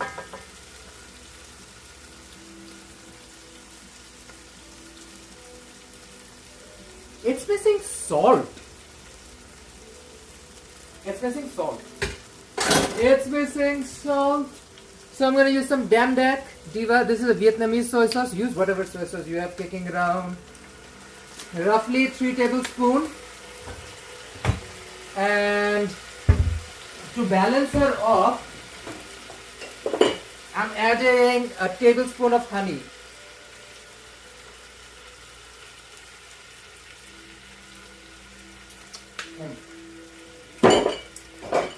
Oh yeah, oh mama. I like Cams too. Okay, Diva. Let's toss in the chicken now and cook the chicken. It's not going to take too long to cook the chicken, but we want to make sure she's coated and cooked thoroughly before we toss in anything else.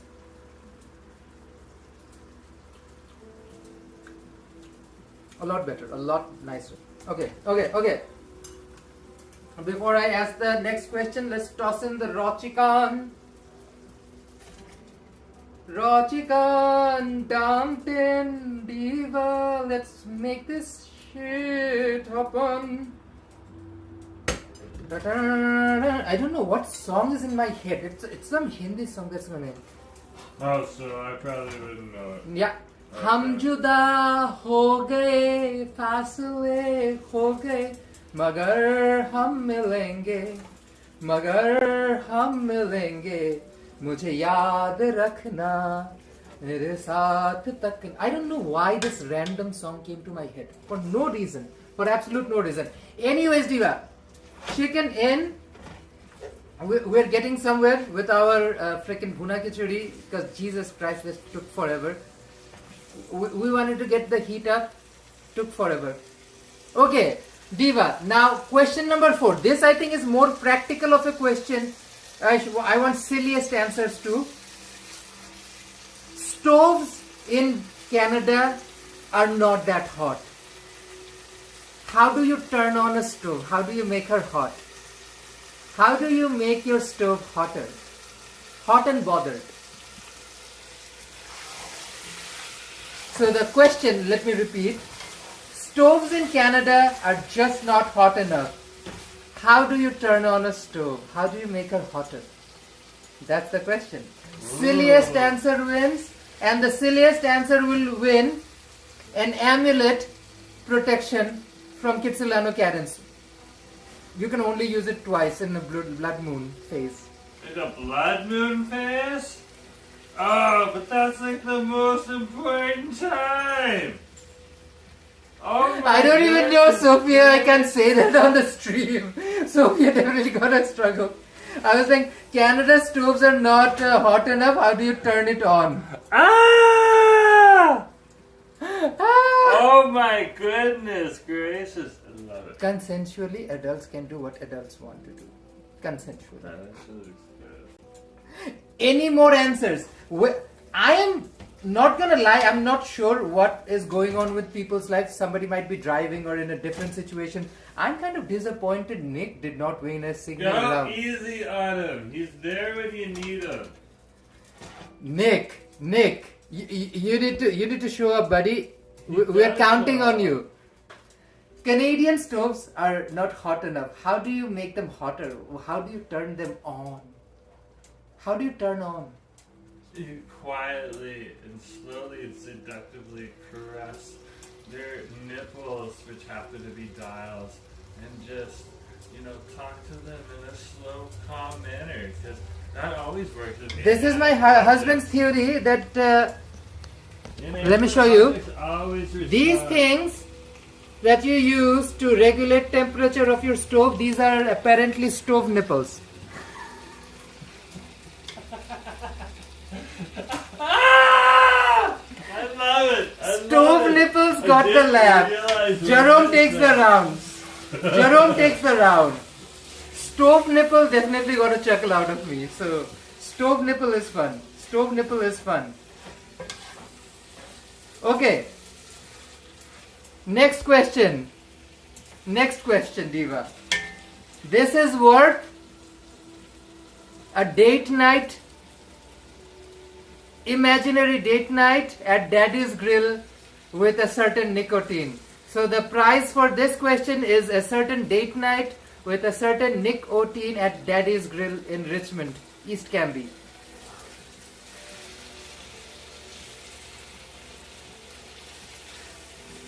Okay, hold on. Are you still thinking about it?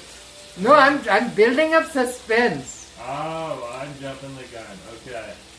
I was worried for a second. I was like, did I miss that?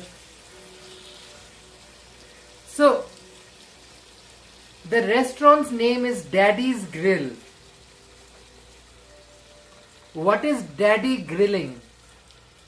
Silliest answer wins. Silliest answer wins an imaginary date with nicotine at Daddy's Grill in East Canby. Imaginary date. Imaginary date with the nicotine at Daddy's Grill. What is Daddy grilling at Daddy's Grill? Silliest answer wins.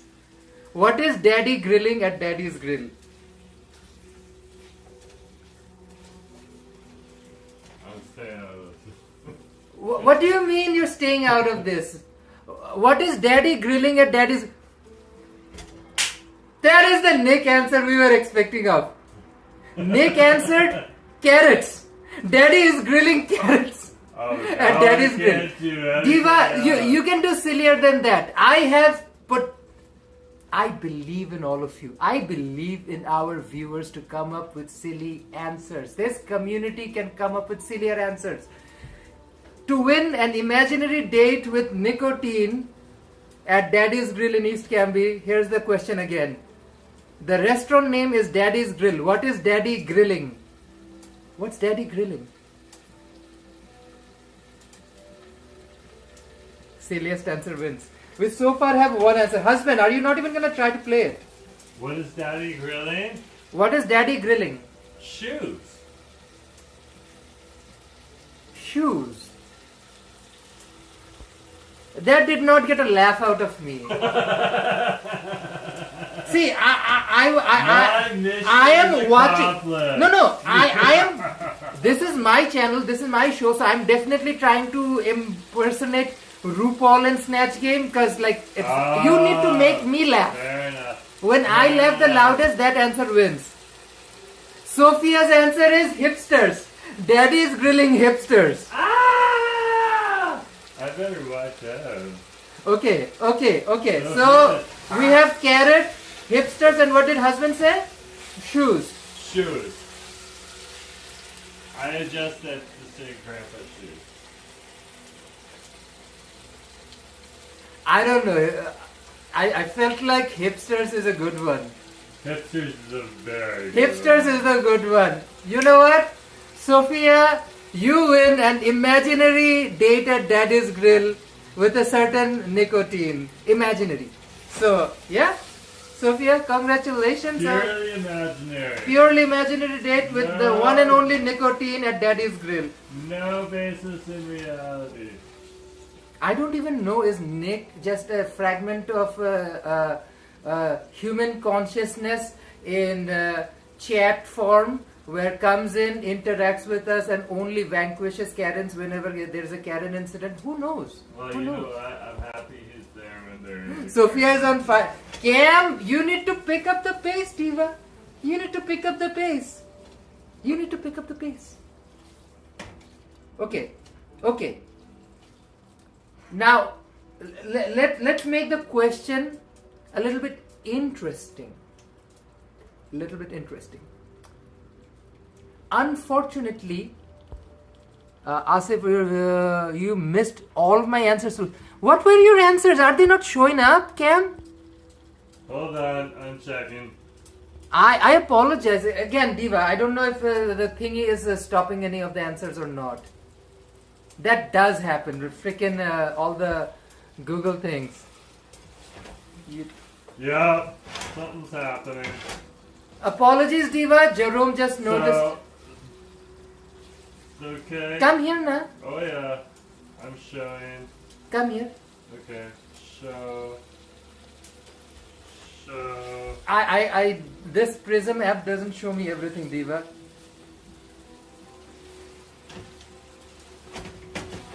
Show. It even cut Nick. It cut Nick? It got Nick. Yeah, none of this is bad. Why is it not showing up? I don't know. There were a bunch of answers that never Oh showed up no, on my it's screen. very sexual, but you hit like the.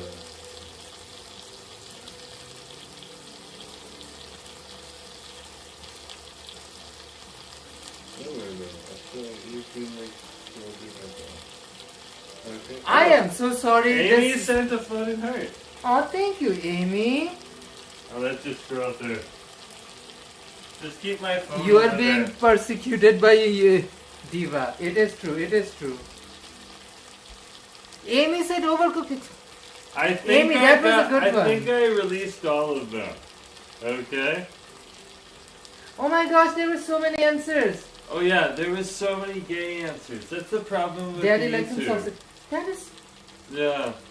Sometimes they'll just flag them. Diva. This is a tragedy. There were some good answers. No, just keep it. Why don't you look at the phone? I'm cooking, husband. I'll keep the phone, baby. Husbands, what can we say? What can we do? One thing I can say, Diva, while we're chit-chatting, this thing is looking good. Here's what the chicken's looking right now. Yeah. You guys literally are being that's true. That's so true. Diva. What can we say? What can we do?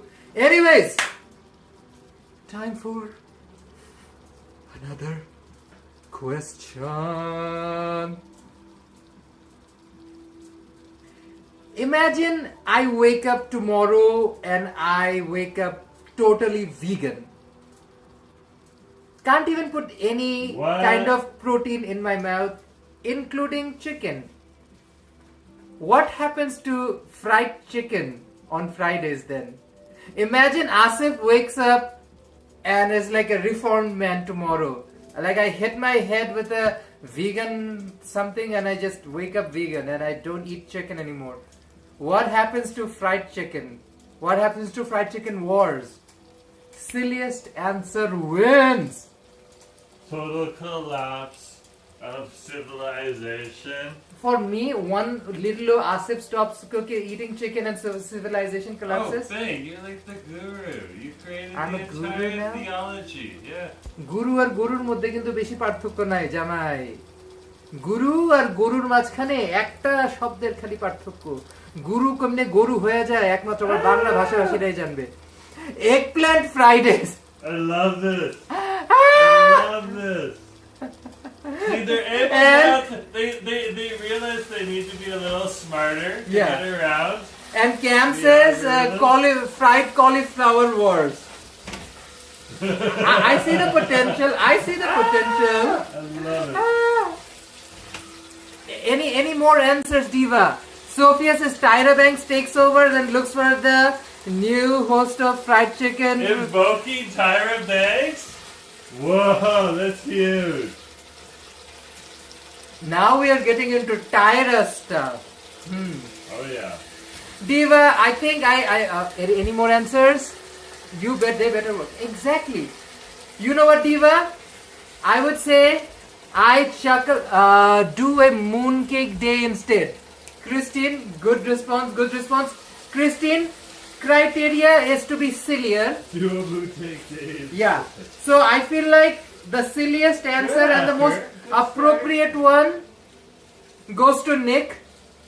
Eggplant Fridays. Knowing very well, and Nick knows this very well, that I'm allergic to eggplants. I mean, that is a tragedy of life. Imagine being a gay guy who's allergic to eggplants. It's almost like if somebody is a bottom who's allergic to peach or something. It's like, husband, you are like an enigma wrapped within an enigma. so I'm like a, what do you call it, a Tofurkin of an enigma? Yeah. Oh, the irony.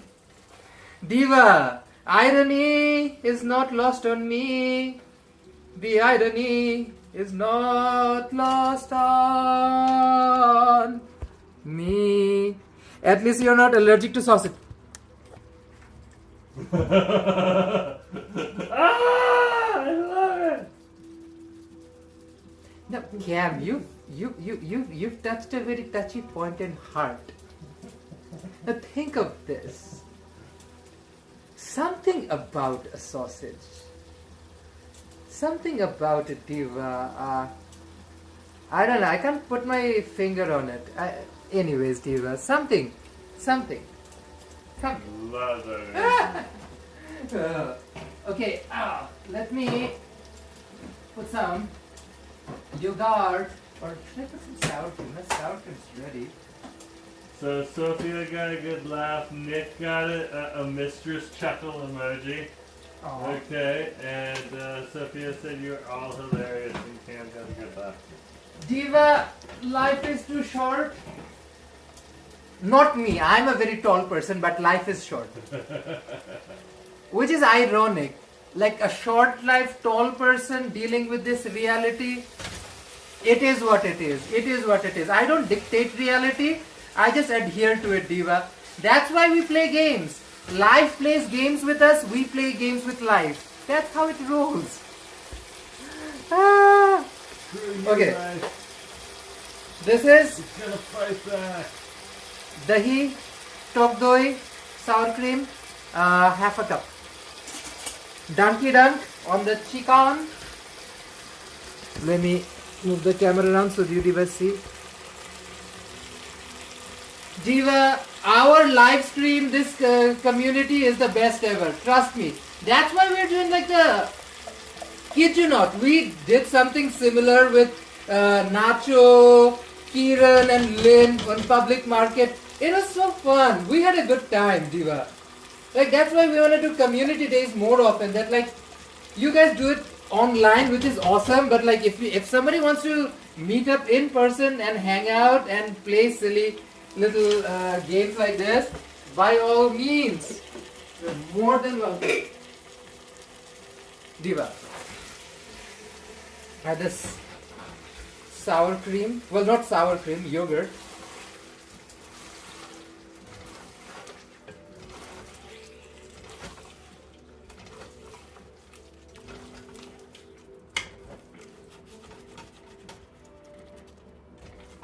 Oh yeah.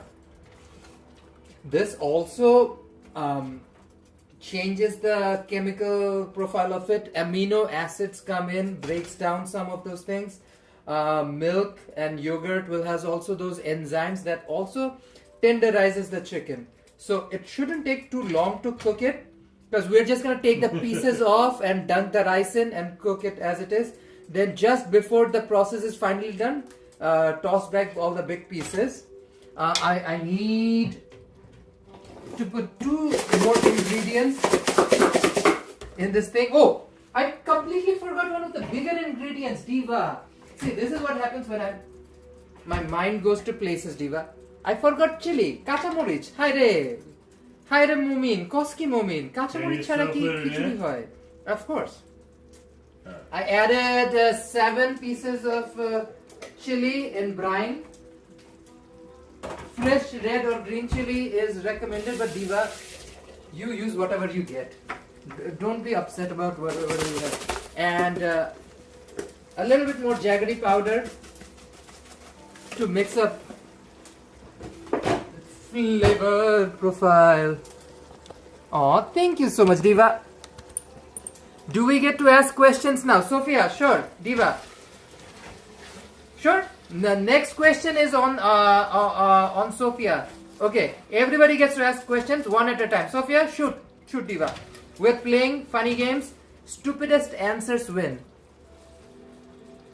Without naming names, worst restaurants or most embarrassing moment from Fried Chicken Fridays.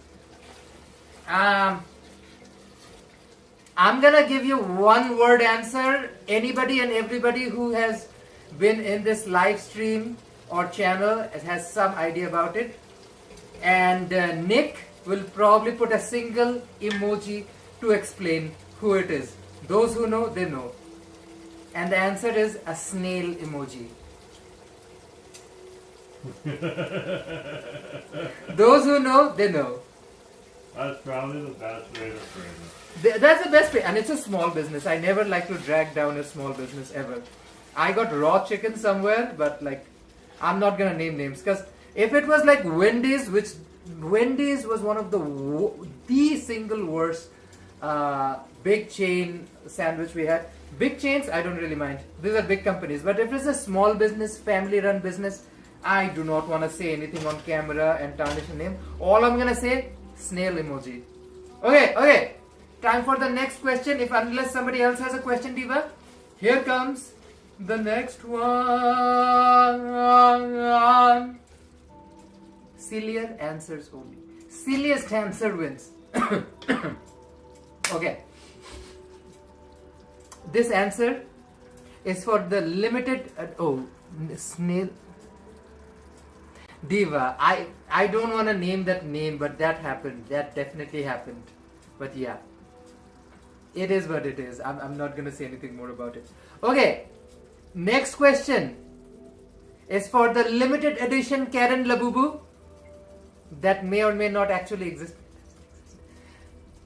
For the prize of a Karen Labubu, here comes the next question.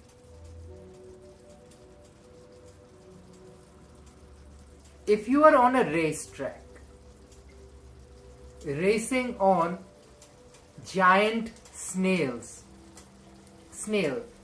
you're on a racetrack riding giant snails, who wins? Who wins?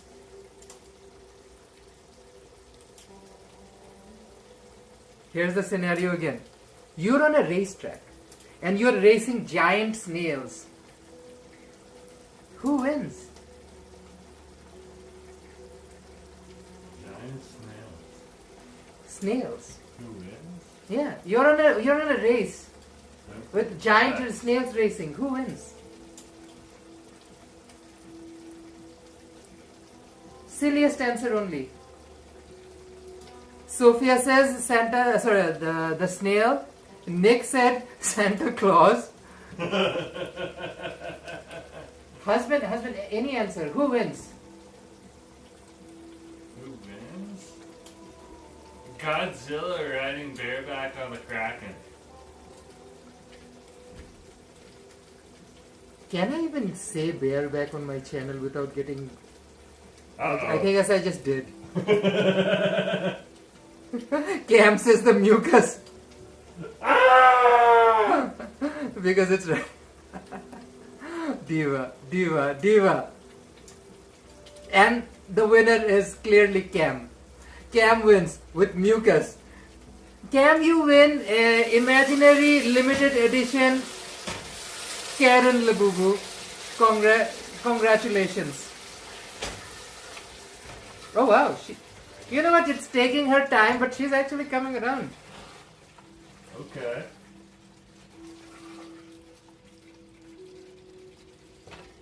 Let me check the temperature. This tells me everything about your protein. So,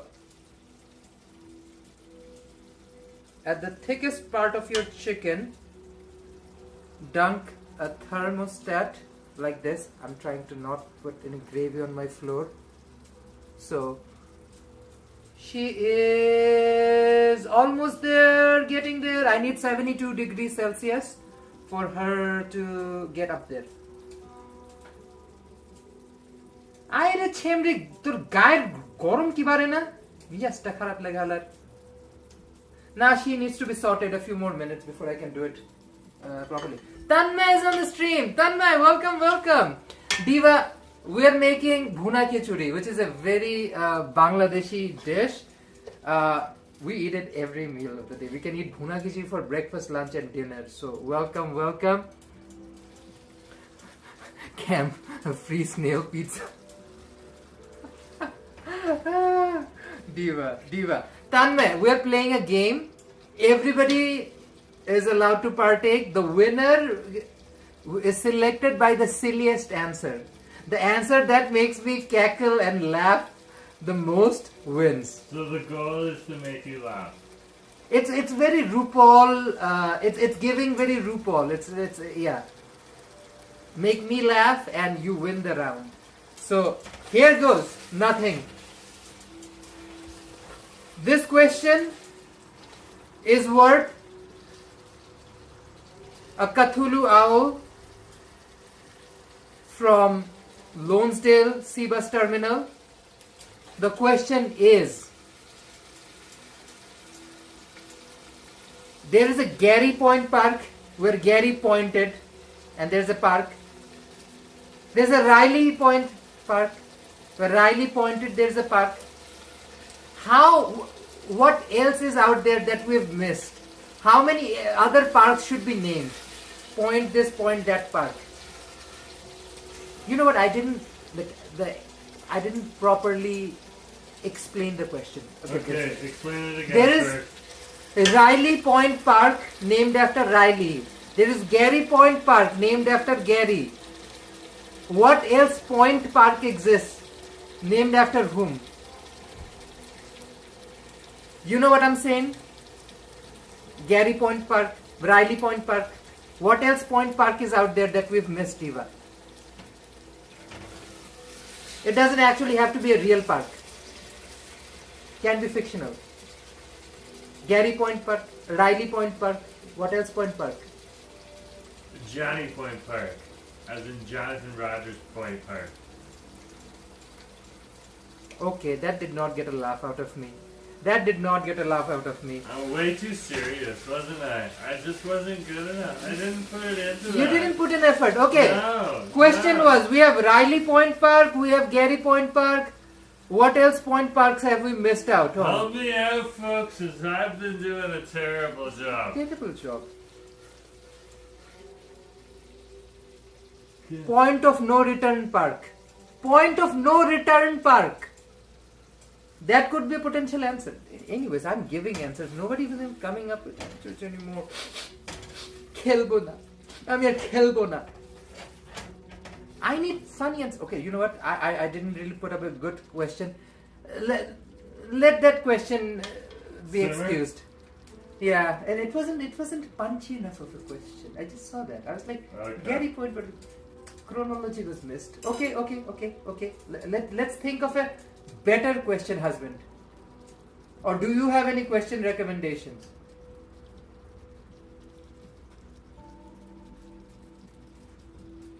Oh, question recommendations? Look at it. Sure. I don't have any question recommendations. You don't have any question recommendations? No, not at all. I do want to catch you though. There, you got 2 kissies. Okay. Lock them up. These homosexuals, please. They're all over the place. If Jerome and Asif were to travel somewhere next, where would they travel? If Jerome and Asif were to travel, where will they travel next? And I will take the portal in Furticana, but we have to actually sneak past all of the spies and figure out how to work the machine. So we just need like the quick reference guide that's probably glued right to the desk there. And we hit the button and we find ourselves in Narnia. Then from Narnia we head on through to the other side of Strange Things, and then we eventually end up back on this world. Okay, through another portal, but we're in Bali. If Asif and Jerome were to go on a trip, where would they go next? That was the question husband asked.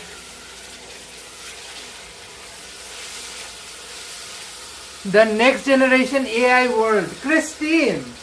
Next generation AI world. That actually sounds promising, very futuristic. That's pretty good. With frying. With frying. Ah. If Jerome and Asif were to go somewhere, where would they go? That was the question, right? Diva, I think this chicken is done, so I'm gonna move. My mind went from Sunset Park straight to Rocky Point. Diva. Sarnia! Sarnia! How'd the cooking go? Diva, we're still cooking. The stove is not hot enough, so we're still cooking. Oh, thank you, Diva. Appreciate your sweetie kind words.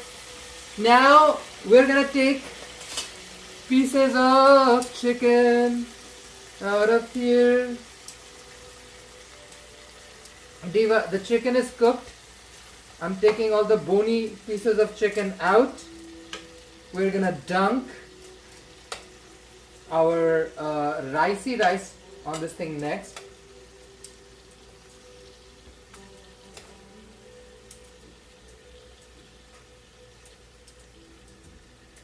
This is dark meat, so I'm not really worried about the smaller pieces of meat. Okay, I have removed some of the cooked chicken.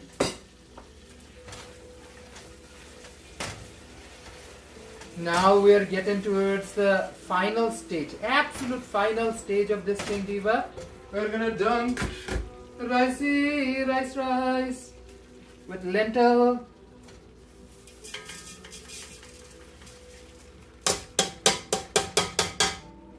Okay, it's gonna water boil. I'm gonna give it a quick stir, mix up the gravy with the ricey rice.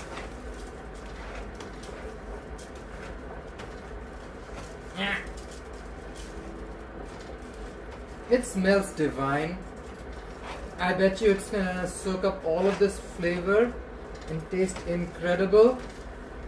And Diva, we're gonna add one unique ingredient that they don't really use in Bangladeshi, Bhuna Khichuri, but Asif doesn't really follow the regular winding path.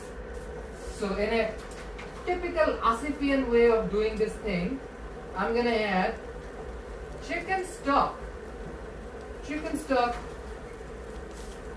to my Bhuna Khichuri. Oh my gosh. Hey Hanky, welcome to the stream. No, this is not a biryani. This is Bhuna Khichuri, which is similar to a biryani, not the same thing, Diva. It's still rice, but we cook it with lentils, and this thing will have a lot more flavor, and it's way healthier. The lentil is packed with protein. Protein are the building blocks of human body, so you need as much protein as you can get. This food will be super healthy, smacked with flavor, and lots of lentils, so lots of protein. Fair warning, this will make you a little flatulent. This is Fatima party, because lentils, people who don't grow up eating lentils, their bodies don't, well, yeah. Oh yeah, Hank loves khichuri. I love a khichuri. This is a Bangladeshi style Bhuna Khichuri. I love it. Grew up eating it. So one of my favorite things in the entire world. I'm roasting the rice first, making sure it soaks up all the nice flavor. At this point, I'm gonna add a tad bit more of mustard oil to give it a very mustardy flavor. Just the taddest bit. 2 tablespoons of mustard oil. This is an optional ingredient, So every culture has their condiments and flavors. This is Bengali, it's Bangladeshi, it's called kashundi. Kashundi is mustard paste with a lot of spices like black pepper, turmeric, chili, ginger, garlic, green mango, cumin, tapioca starch, cinnamon, bay leaves, coriander, chili, cinnamon. So we're gonna add a little bit of this. So roughly 4 tablespoons of kashundi will give it a nice, I would say, zesty, flavory flavor. And this is Bangladeshi amer achar, mango pickles from Bangladesh. I'm gonna add just a tablespoon of mango pulp and oil. You don't need like anything beyond the pulp. So the mid part, you can remove it, like this hardened mid part, I don't need all of it. I'm just gonna use the flesh and oil. I'm just gonna add this nice, I would say, sweet, sour, tangy pickle flavor to our Bhuna Khichuri.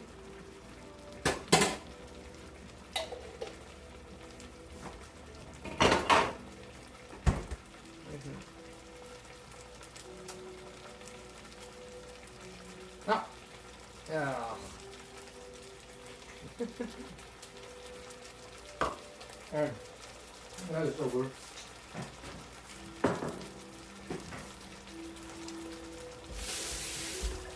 Diva, this thing smells freaking sane right now. The flavors from mustard and mango pickles have added a new layer to this flavor profile.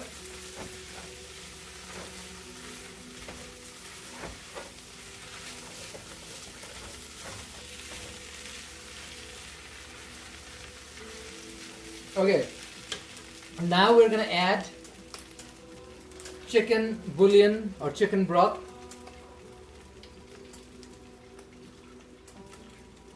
I have 4 cups of rice and 1 cup of lentils, so total 5 cups. We'll add double the amount of liquid, so 1, 2, 3, 4, 4.5. Okay, 4.5 cups of broth.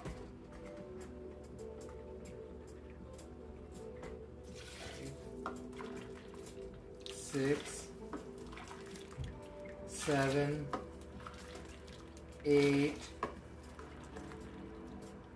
9, finally 10.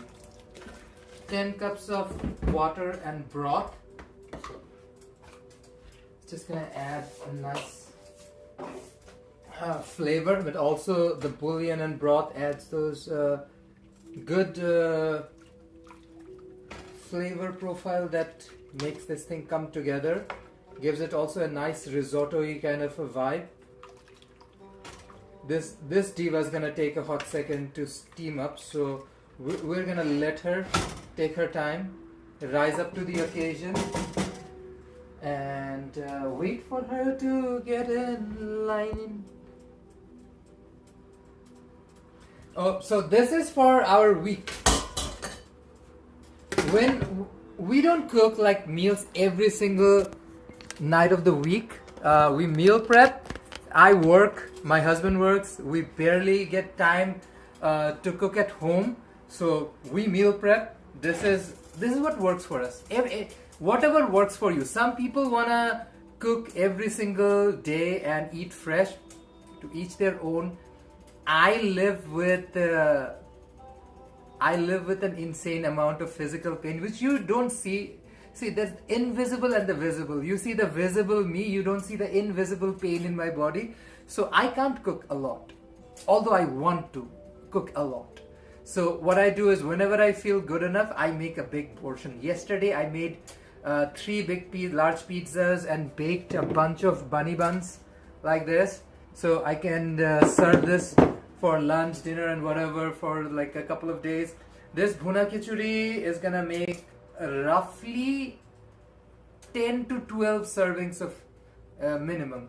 So that's a lot of good food, and yeah, I don't have to cook over and over again. So I can go to work, take some in a box, or just come home and pull one out from the fridge and just heat it up. Makes life easy. So for someone like me who has quite like illness that I won't wish upon my enemies, this is how I make things work. This is what I do to make things work for me. As simple as that. Anyways, Diva, I needed to get that part done, which is gonna take a little bit longer yet. So while we wait for this Diva to heat up, take over some time and do what it needs to do, let's ask some more questions and play some games. Because why not? We had a good time so far. So next question will be terrifying. It's gonna shatter grounds, break bridges, because this one is worth the golden Godzilla point. For the golden Godzilla point, next question is yeah, see, my husband was like that. He doesn't want to eat the same food more than once. Tough luck. If somebody wants that, they can cook for themselves. And that's what I tell him. It's like, oh, you don't want to eat this? Sure, make some more for yourself. I needed to provide food, and I did. There's enough I can do. So once I cook my meal, it's there. If he wants to eat it, he can. If he doesn't, his choice.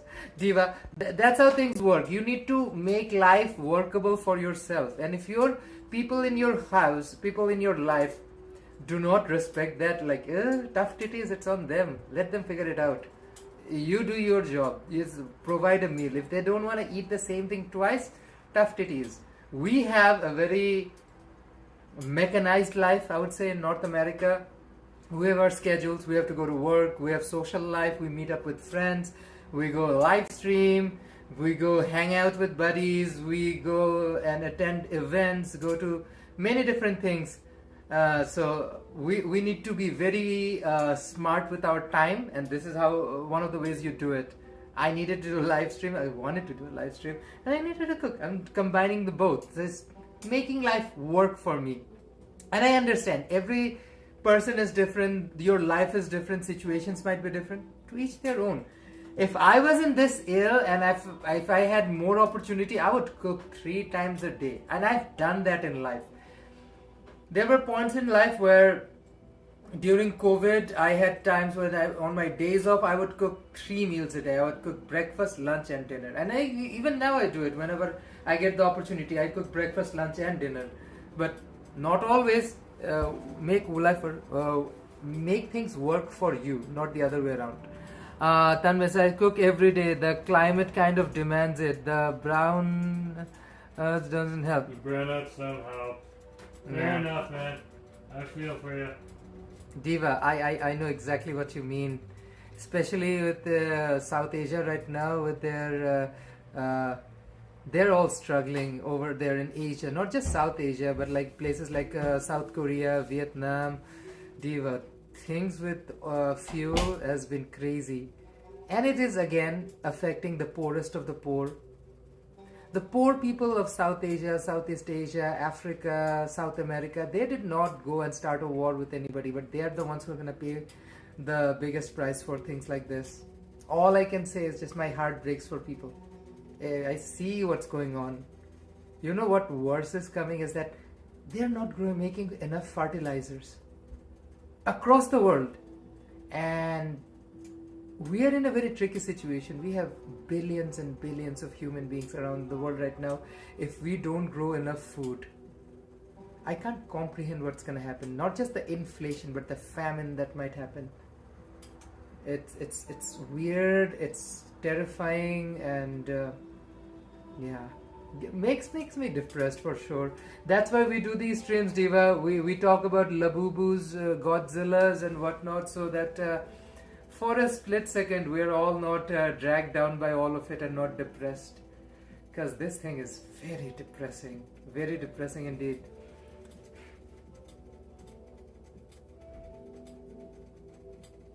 Yeah.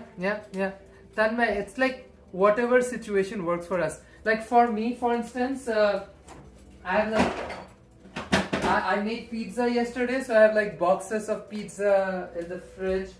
Now I will have boxes of Bhuna Khichuri in the fridge as well. I have bunnies, so these bunnies will make like delicious sandos and whatnot. So make life easy for yourself. Be kind to yourself. That is the most important thing. No matter what the situation is. Now, Diva, I do get depressed a lot, and that's why you don't see me a lot more than what, well, I want to. And that's the thing. You gotta be kind to yourself. If you're not feeling it, you're not feeling it. That's fair. But I feel like this community, I really enjoy this community. I feel very close to it. When I show up, we do these silly little games. I make some food or eat some fried chicken. It just brings some joy to someone's life. And I've met real people out in this real world where they've come up to me and say, hey Asif, I've never seen the person. Oh, I love your videos, your fried chicken. Please do never stop making these. We love it. It brings joy to our homes. And those words mean a lot to me. The fact that whatever I'm doing is bringing a sense of joy to someone's life, that's precious. That means the world to me. So that's what I like to do. Make things that work for me, brings a little bit joy and happiness to my life and people who are in our circle. So yeah, again, I always forget to say it over and over, but I always appreciate every last one of you who watch these live streams or these videos. Means the world to me. I like to share things that make me happy, and if this brings you joy, that's extra.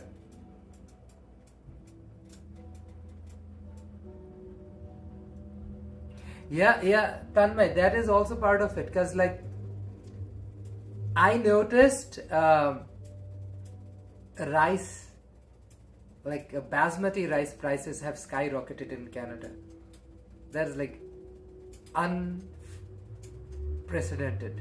Like I don't think ever since COVID-19 I've never seen like the price go up like this crazy. Basmati rice prices are going up like crazy, which I can say India is the world's biggest rice exporter. Whew. Let's say you have all the rice, somehow you manage to grow it. If you can't ship it out to the world, that creates so many challenges for so many people around the world, Diva. That's why our entire hope and thing is to, I don't know, help people deal with situations. It's crazy. It really is crazy. And I don't want to bring down the energy myself, but what can I do? Like we ask this question to each other all the time. It's like, what should we do? Like, what can we do in life? Like it is coming to a point, things are so crazy and whatnot. So yeah, we gotta do what we gotta do. Oh, thank you so much. I do live streams every single Friday and Sunday for sure. I have 2 shows. I have my Fried Chicken Wars and I have my Savory Sundays, which is a confirmed show I do every week. It's been going on since January of last year. So we've been doing it for a while now, almost 1.25 year. And I like to do it more often. It's I work and I have my family life and whatnot. So Diva, I gotta squeeze these live streams in between life. That's why when the weather gets warmer in Canada, summer's almost here, you will see a lot more outdoorsy things. You will see a lot more of me going to festivals and whatnot, because that's what we like. Car-free days, Greek day on Broadway, Italian day on the Drive. Vaisakhi is coming next weekend, so you'll see us in Punjabi market in Vancouver with an awesome Punjabi community of Vancouver and celebrate Vaisakhi. That's such a lovely occasion. So many good things to say. One good thing comes out of the situation that we're paying people who are serious switching to biogas cooking. Tanmay, bad situations bring Innovation. That's what I always believe that. Okay, Diva, this thing is coming to a boil. Let me do it in front of you so you know what the tea is. I'm getting my aromatics ready. I'm getting my coriander ready because I need coriander. Dil ke andar coriander.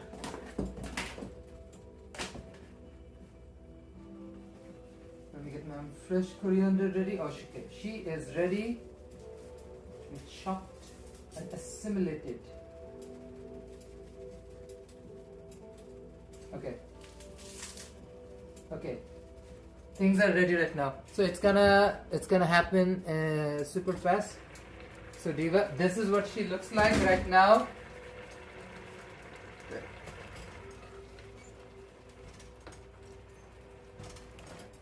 She is getting there.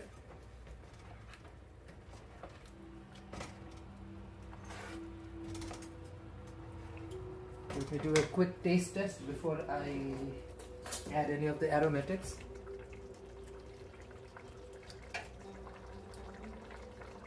Shocking lack of salt. Okay, much better. And I feel like I want to add something to balance out some of this flavor. I'm going to add a touch of lemon juice, 1 teaspoon.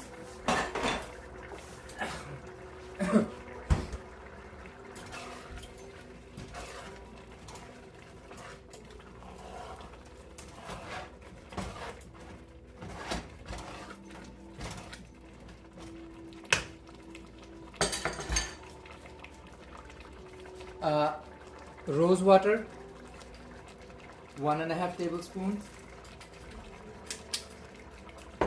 Kevra pine screw essence, 1.5 tablespoon.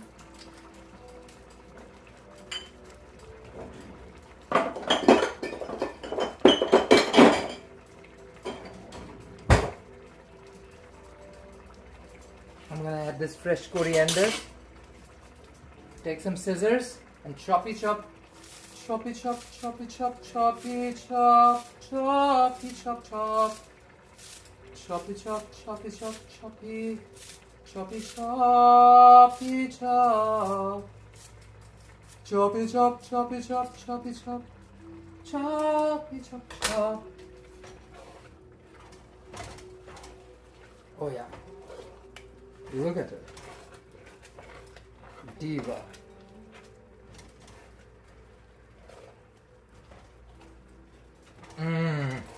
This fresh coriander flavor, Diva.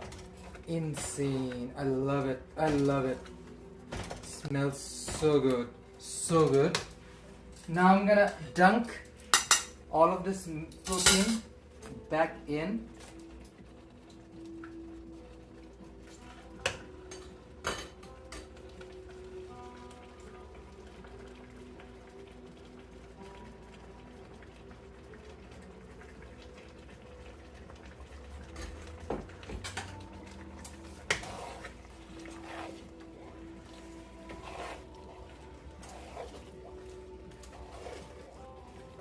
Now we are getting her ready for dum. Dum is basically steaming this Diva.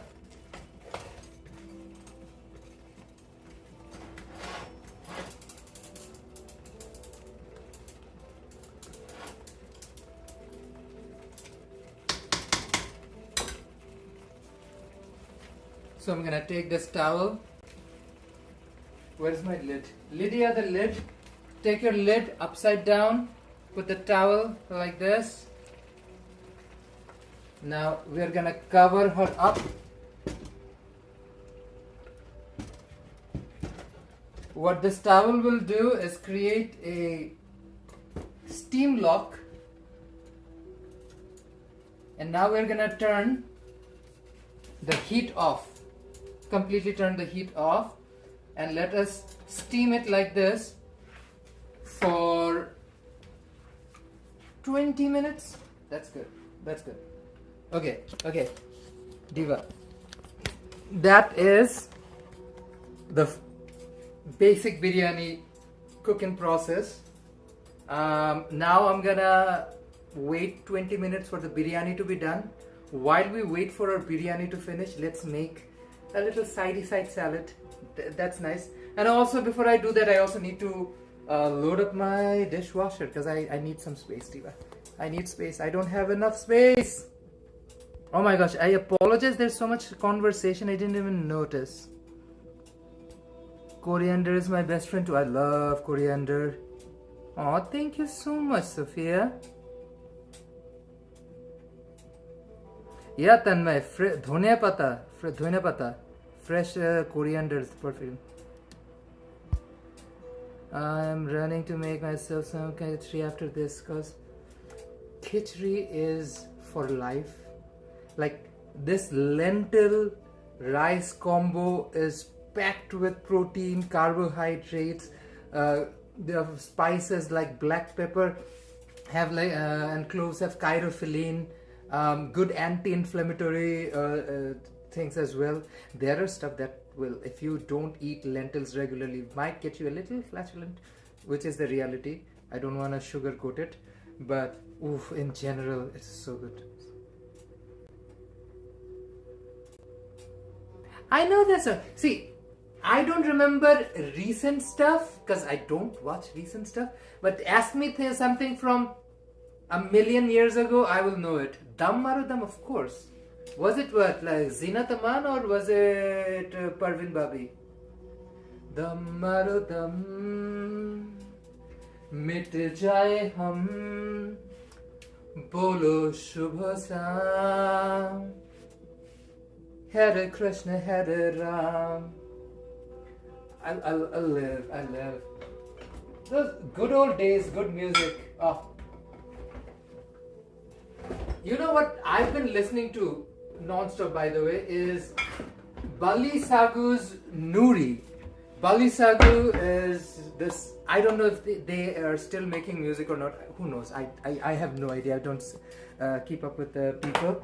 But Bali Sagu was this musician from the 90s, and they did this rendition of Noori, which is an old, I like to believe, a Raj Kapoor movie of some sorts. Noori. Aaja re o mere dilbar aaja, dil ki pyas bujha ja re. Oh, Noori, Noori. Oh, I love me some good old music. But that's what I do. I'm gonna, like, right now I can't play music because, well, YouTube's not gonna like it.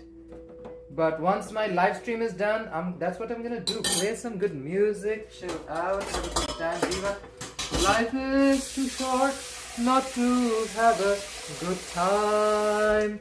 As simple as that. As simple as that.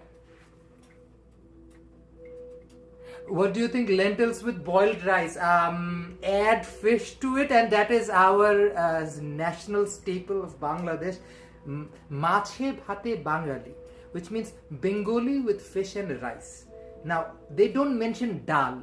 Dal is quintessential. You cannot do Bangladeshi dinner with fish and rice without dal. We are not Filipinos. We do not eat fish with just white rice. We need lentils.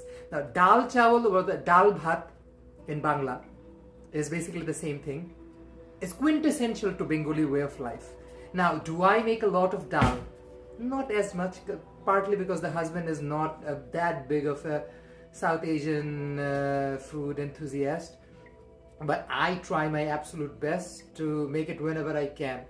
One of the things I do is make, say, like I recently invented a bread which is halfway between Canadian bannock and Bangladeshi luchi, or in India and Pakistan you guys refer to it as puri, we call it luchi. So I call it, because it's a mix between bannock and luchi, I call it baluchi. And then I realized there are Baluchi people out there who has nothing to do with Baluchi. But I call my bread Baluchi, which is bread and luchi, like bannock and luchi combined. Let me show you guys. I have one piece left. Ugh, diva. So this is like a yeast bread that I deep fried like a luchi. Now this is the kind of comfort food I do. But you know what I do with it? I serve it with like a halim or dal, or even like something like a chole, because I wanna not always eat a lot of protein, just not the vibe. Sometimes I wanna substitute my regular protein with something like well, legumes and lentils and whatnot, just because it changes the food diversity for your palate as well, because your body works well if you're giving it like a nice variety of healthy food. If you eat the same thing over and over, nothing wrong with it, but you're also denying yourself the nutrients you might get from other sources of good food, and that's fair. That's how it is. It is better for your overall health and experience if you switch things up. Like in my home, I have at least 3 different dal. We have mushur dal, moong dal, and butter dal. And I also have dabli, which is chola. Sorry, not dabli is not chola. Dabli and chola. Just to make like more Bangladeshi dishes like chotpoti, fuchka, whatnot. The diversity of these different dishes or different lentils is just because at the same time I'm getting different nutrients from different sources, and that's good for your overall health.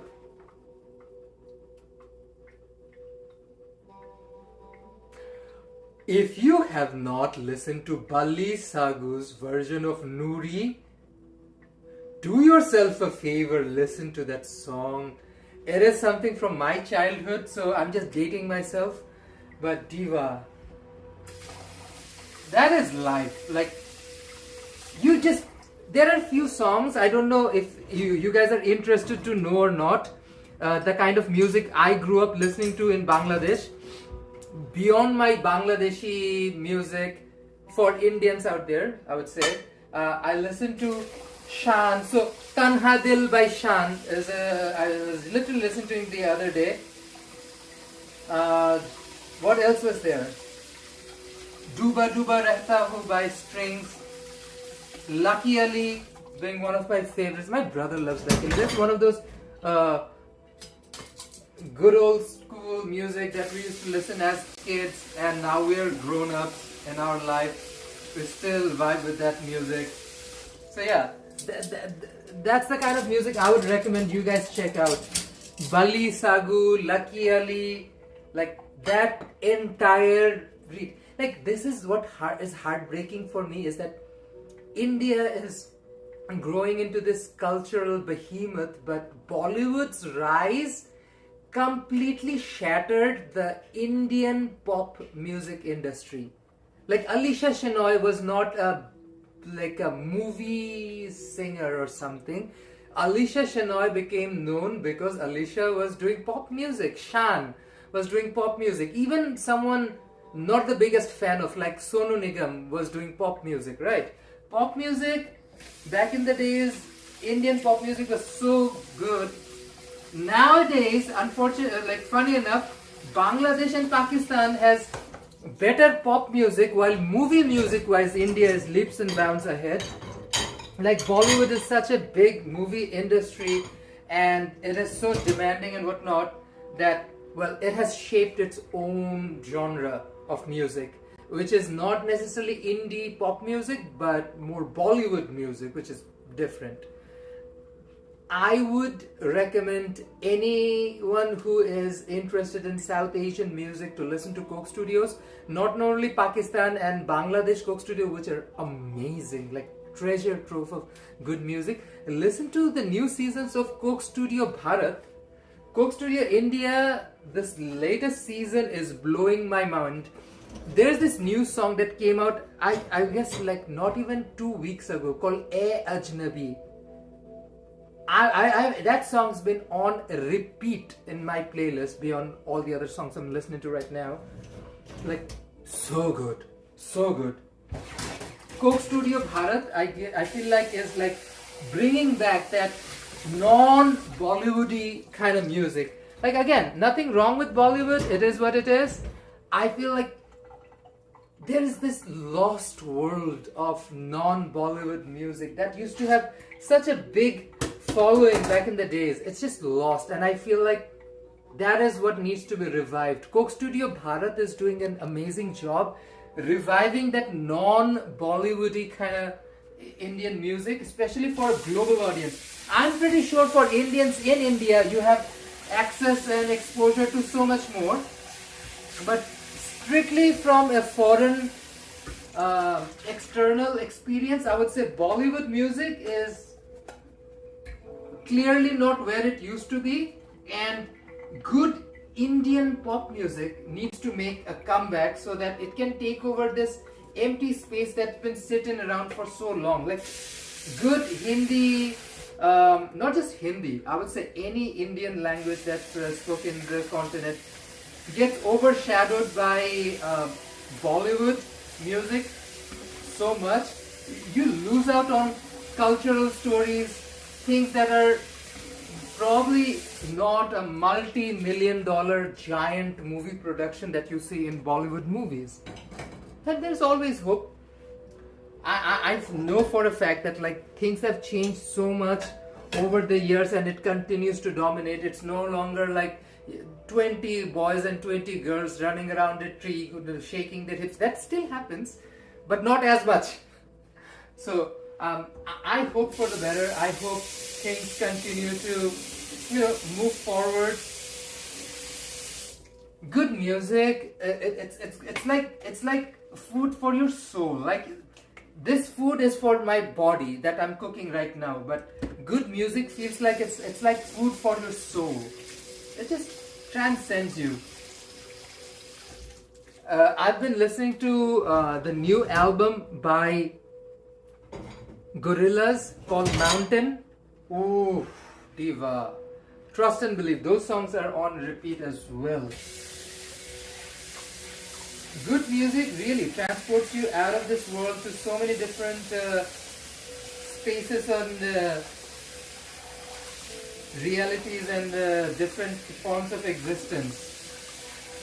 Sometimes you feel like you're under the ocean, sometimes you feel like you're outer space. And that's what good music does. It challenges your perception and makes you think, makes you explore things that you otherwise might not have.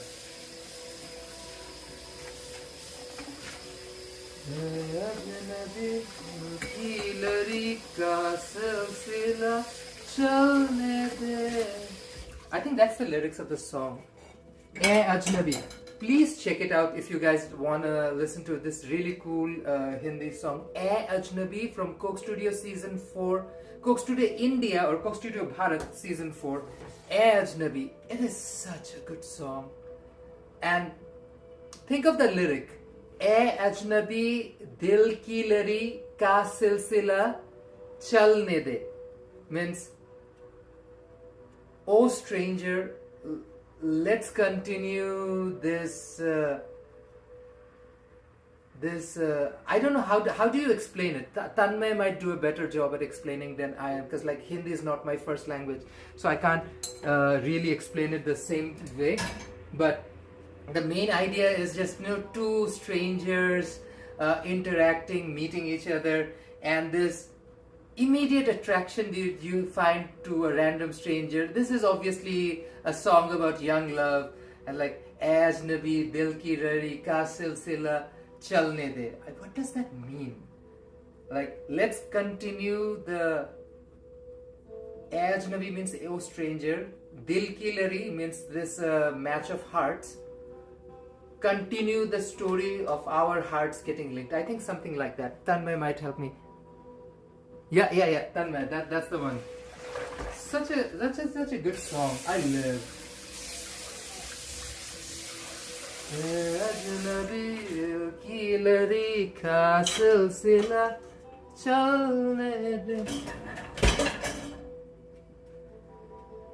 Okay, I think it's pretty good down here. I'm gonna sanitize the space, make a salad.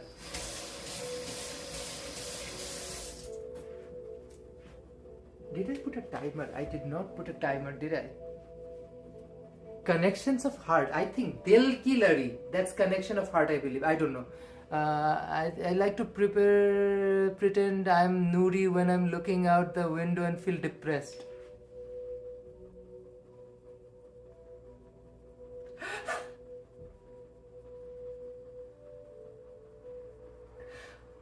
Cam, kid you not, I relate to that in so many different levels. So, as a young kid, coming to terms with mortality, the idea of spirits and all of that stuff, Noori as a song, because the character of Noori you see in the music video is a ghost who's walking around with a candle looking for somebody. It takes me back. That takes me back. Yeah, might be better to look up the translation. They are hard to explain. Exactly. Like what I feel on a day-to-day basis is the struggle to express my thoughts. Because I think in Bangla. I dream in Bangla. I grew up learning that language before anything else in my life. So my thoughts and dreams, hopes and aspirations are in Bangla. So whenever I'm saying something to you guys, I'm constantly in my mind translating all of my thoughts into English or other languages like Hindi and Urdu and whatnot, or Punjabi, and trying to explain it to others. But that's the thing. You sometimes these phrases, thoughts and expressions, it's kind of hard to sort of explain it to someone who has no idea what I'm trying to say. Especially cultural perspective is very important, because if you don't know the cultural reference to something, it's hard to explain those things to someone who is just not familiar with something like that.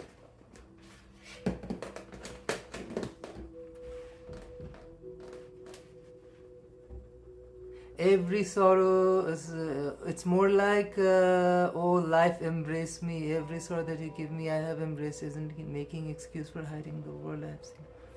Curtains of life. Diva. See, South Asian poetry is not new, right? We have been writing these poetries in our languages for a long time. Like for someone, let's say like the Tamil or Southern Indian languages, the Dravidian languages, I like to say, the Deccan languages, they've been writing poetry for 5,000+ years in the same language.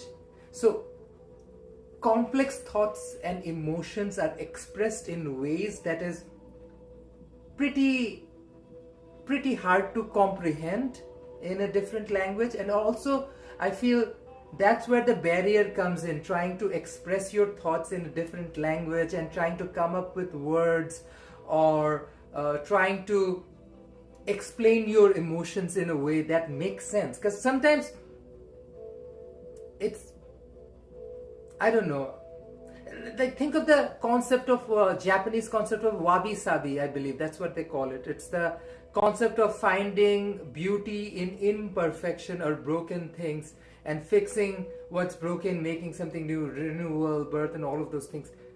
These concepts that have been flowed into our literature, culture for so long, it is kind of hard to explain it to someone who does not have the same cultural, I would say, idea about the background and history where we're coming with what we're saying. Because, like, we say a lot, we express a lot of our emotions in phrases and in similes and saying everything indirectly, saying it directly. Because that's somehow we do it. We do not want to directly hit hard and talk about something on the topic, which I would say even in Canada, if you listen to Canadian music, things are very cut and dry. It's like they're singing songs, very melodic and everything. There isn't a lot of cloud of ambiguity. They're very sharp on their point. And I feel like when you think of whether it's Bangla, Hindi, Urdu, Punjabi, Tamil, Telugu, Malayalam, Nepali, Gujarati, Bhojpuri, all of our languages, there's so much history to every thought and emotion we're expressing. There's so many different layers of emotions that go with it. It is kind of hard to explain those things. So I can feel where we're coming with this, like getting head on with trying to express it the same way. What can I say, Diva? It is what it is. It is what it is. Okay, I'm almost done. Let me sanitize this, clean up the space, and see what my Bhuna Khichuri looks like.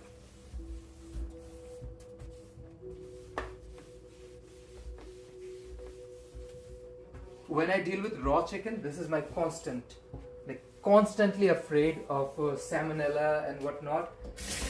Cleaning the surface and washing my hands over and over.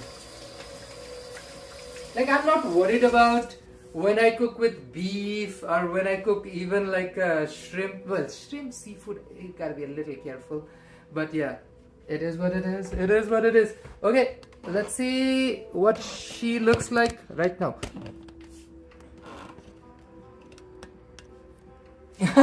Diva, I have to cook my food. I have to be live.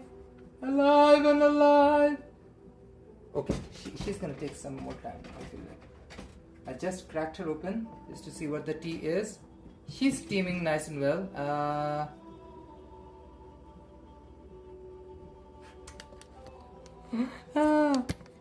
Shrimp is cooking up fast though. That is true. Shrimp roughly takes 2 minutes to cook it up. Now, one of my favorite things growing up as a kid to eat with rice was chingri do peaji. Do peaji means, it comes from the word two peaj. Do peaji. Dui peaj. Two peaj. Peaj means onion. So do peaji is a dish cooked in a small little korai or wok with only 2 onions. And as far as I remember, the flavor profile was ginger garlic paste, turmeric, chili, pinch of salt,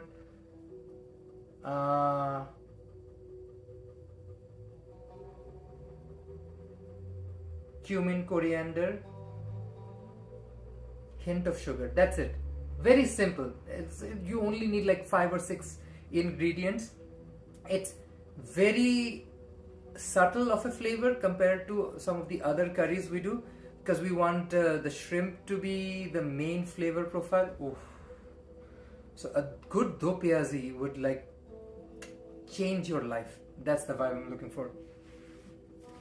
I think we are done here. Let me take a potty pot and no, I'm not gonna bring out another pot. Let's meal prep. I will just meal prep the whole thing. That way I don't have to use up another container and then go to do more. So it just makes life easy for me. Okay, Diva. Moment of truth.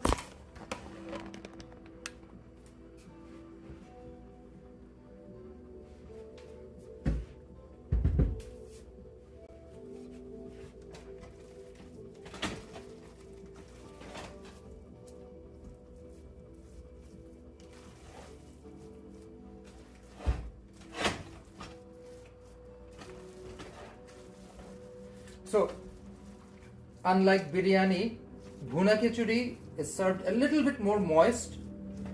There's a little bit more moisture because you're literally cooking your rice with lentils and a chicken. Looks perfect. It smells so freaking good, Diva. Smells so freaking good. Let me try.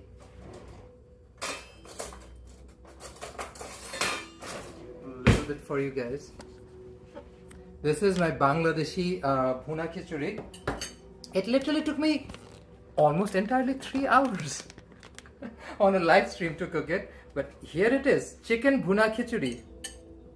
দেখা যাক স্বাদটা কেমন হয়েছে।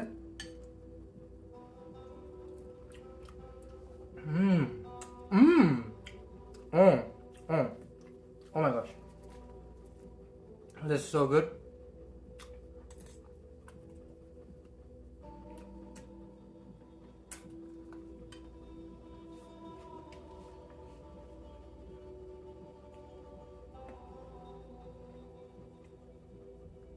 I get a shred of a bony bone, which isn't a big deal. I just cooked chicken. The rice tastes amazing. Coriander leaves have added such a nice fresh herby flavor to this profile. Mango pickle added like a little tartness to it. Let's see what the chicken tastes like. Chicken is soft and juicy. Oh my gosh. This is why I use dark meat. Diva. This is healthy.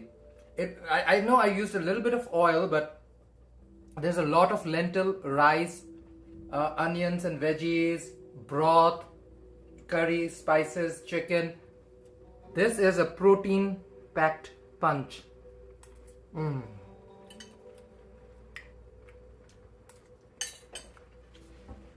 Let me see what the husband thinks. I'm done. Come and try the food on the camera.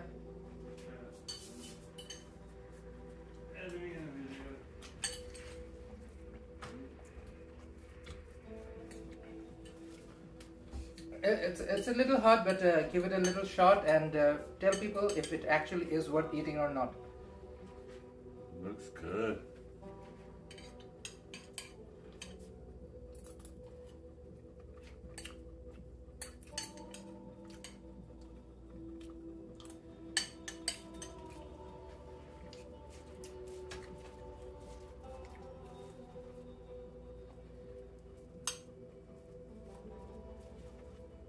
He's not saying anything.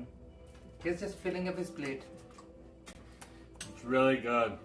It's got a little bit of spice in it. And the chicken is so soft and tender. It's The chicken is soft. literally pulling off of the bone in the serving dish. Oh. This is What's that spice? There's like a nice spiciness to it. so it's a spice blend. I roasted and pasted at home. Oh, so you made it here? Yeah. Oh my gosh. What makes it all yellow? Combination of things. Mustard That's oil. the flavor. That's the flavor That's I it. have. It's like a nice tang, and there must be some ghee in here too, or something like A that. little bit of ghee. My Very, very husband good. Very, very good. Could Guys, figure out the little bit of ghee. there's a reason I just like immediately went and filled up the bowl, because now I can just enjoy this. And yeah, bye. Thank you, husband. This is a very healthy thing to eat at home, packed with carbs, packed with protein, packed with good flavors and good vibes. Diva, make yourself a nice fresh salad. Try it with it. It's so good. Thank you so much to every last one of you who watched this live stream. I have comments by, he's stunned by the taste. Khichuri is home comfort. Yes, Tanmay agreed. Jerome is blown away. Cam, 100%. Turmeric. Diva, every last one of you. Thank you so much for watching the live stream. Hope to see you divas again. Appreciate. And if there are any silly games, silly questions, and good fun food to eat, you know where to find us. Thank you. Gentle, thank you so much for joining, Diva. Hope to see all of you again. The same stuff, Diva. Don't hesitate to like, share and subscribe. And thank you so much. Tanmay, take care, Diva. Hope to see all of you.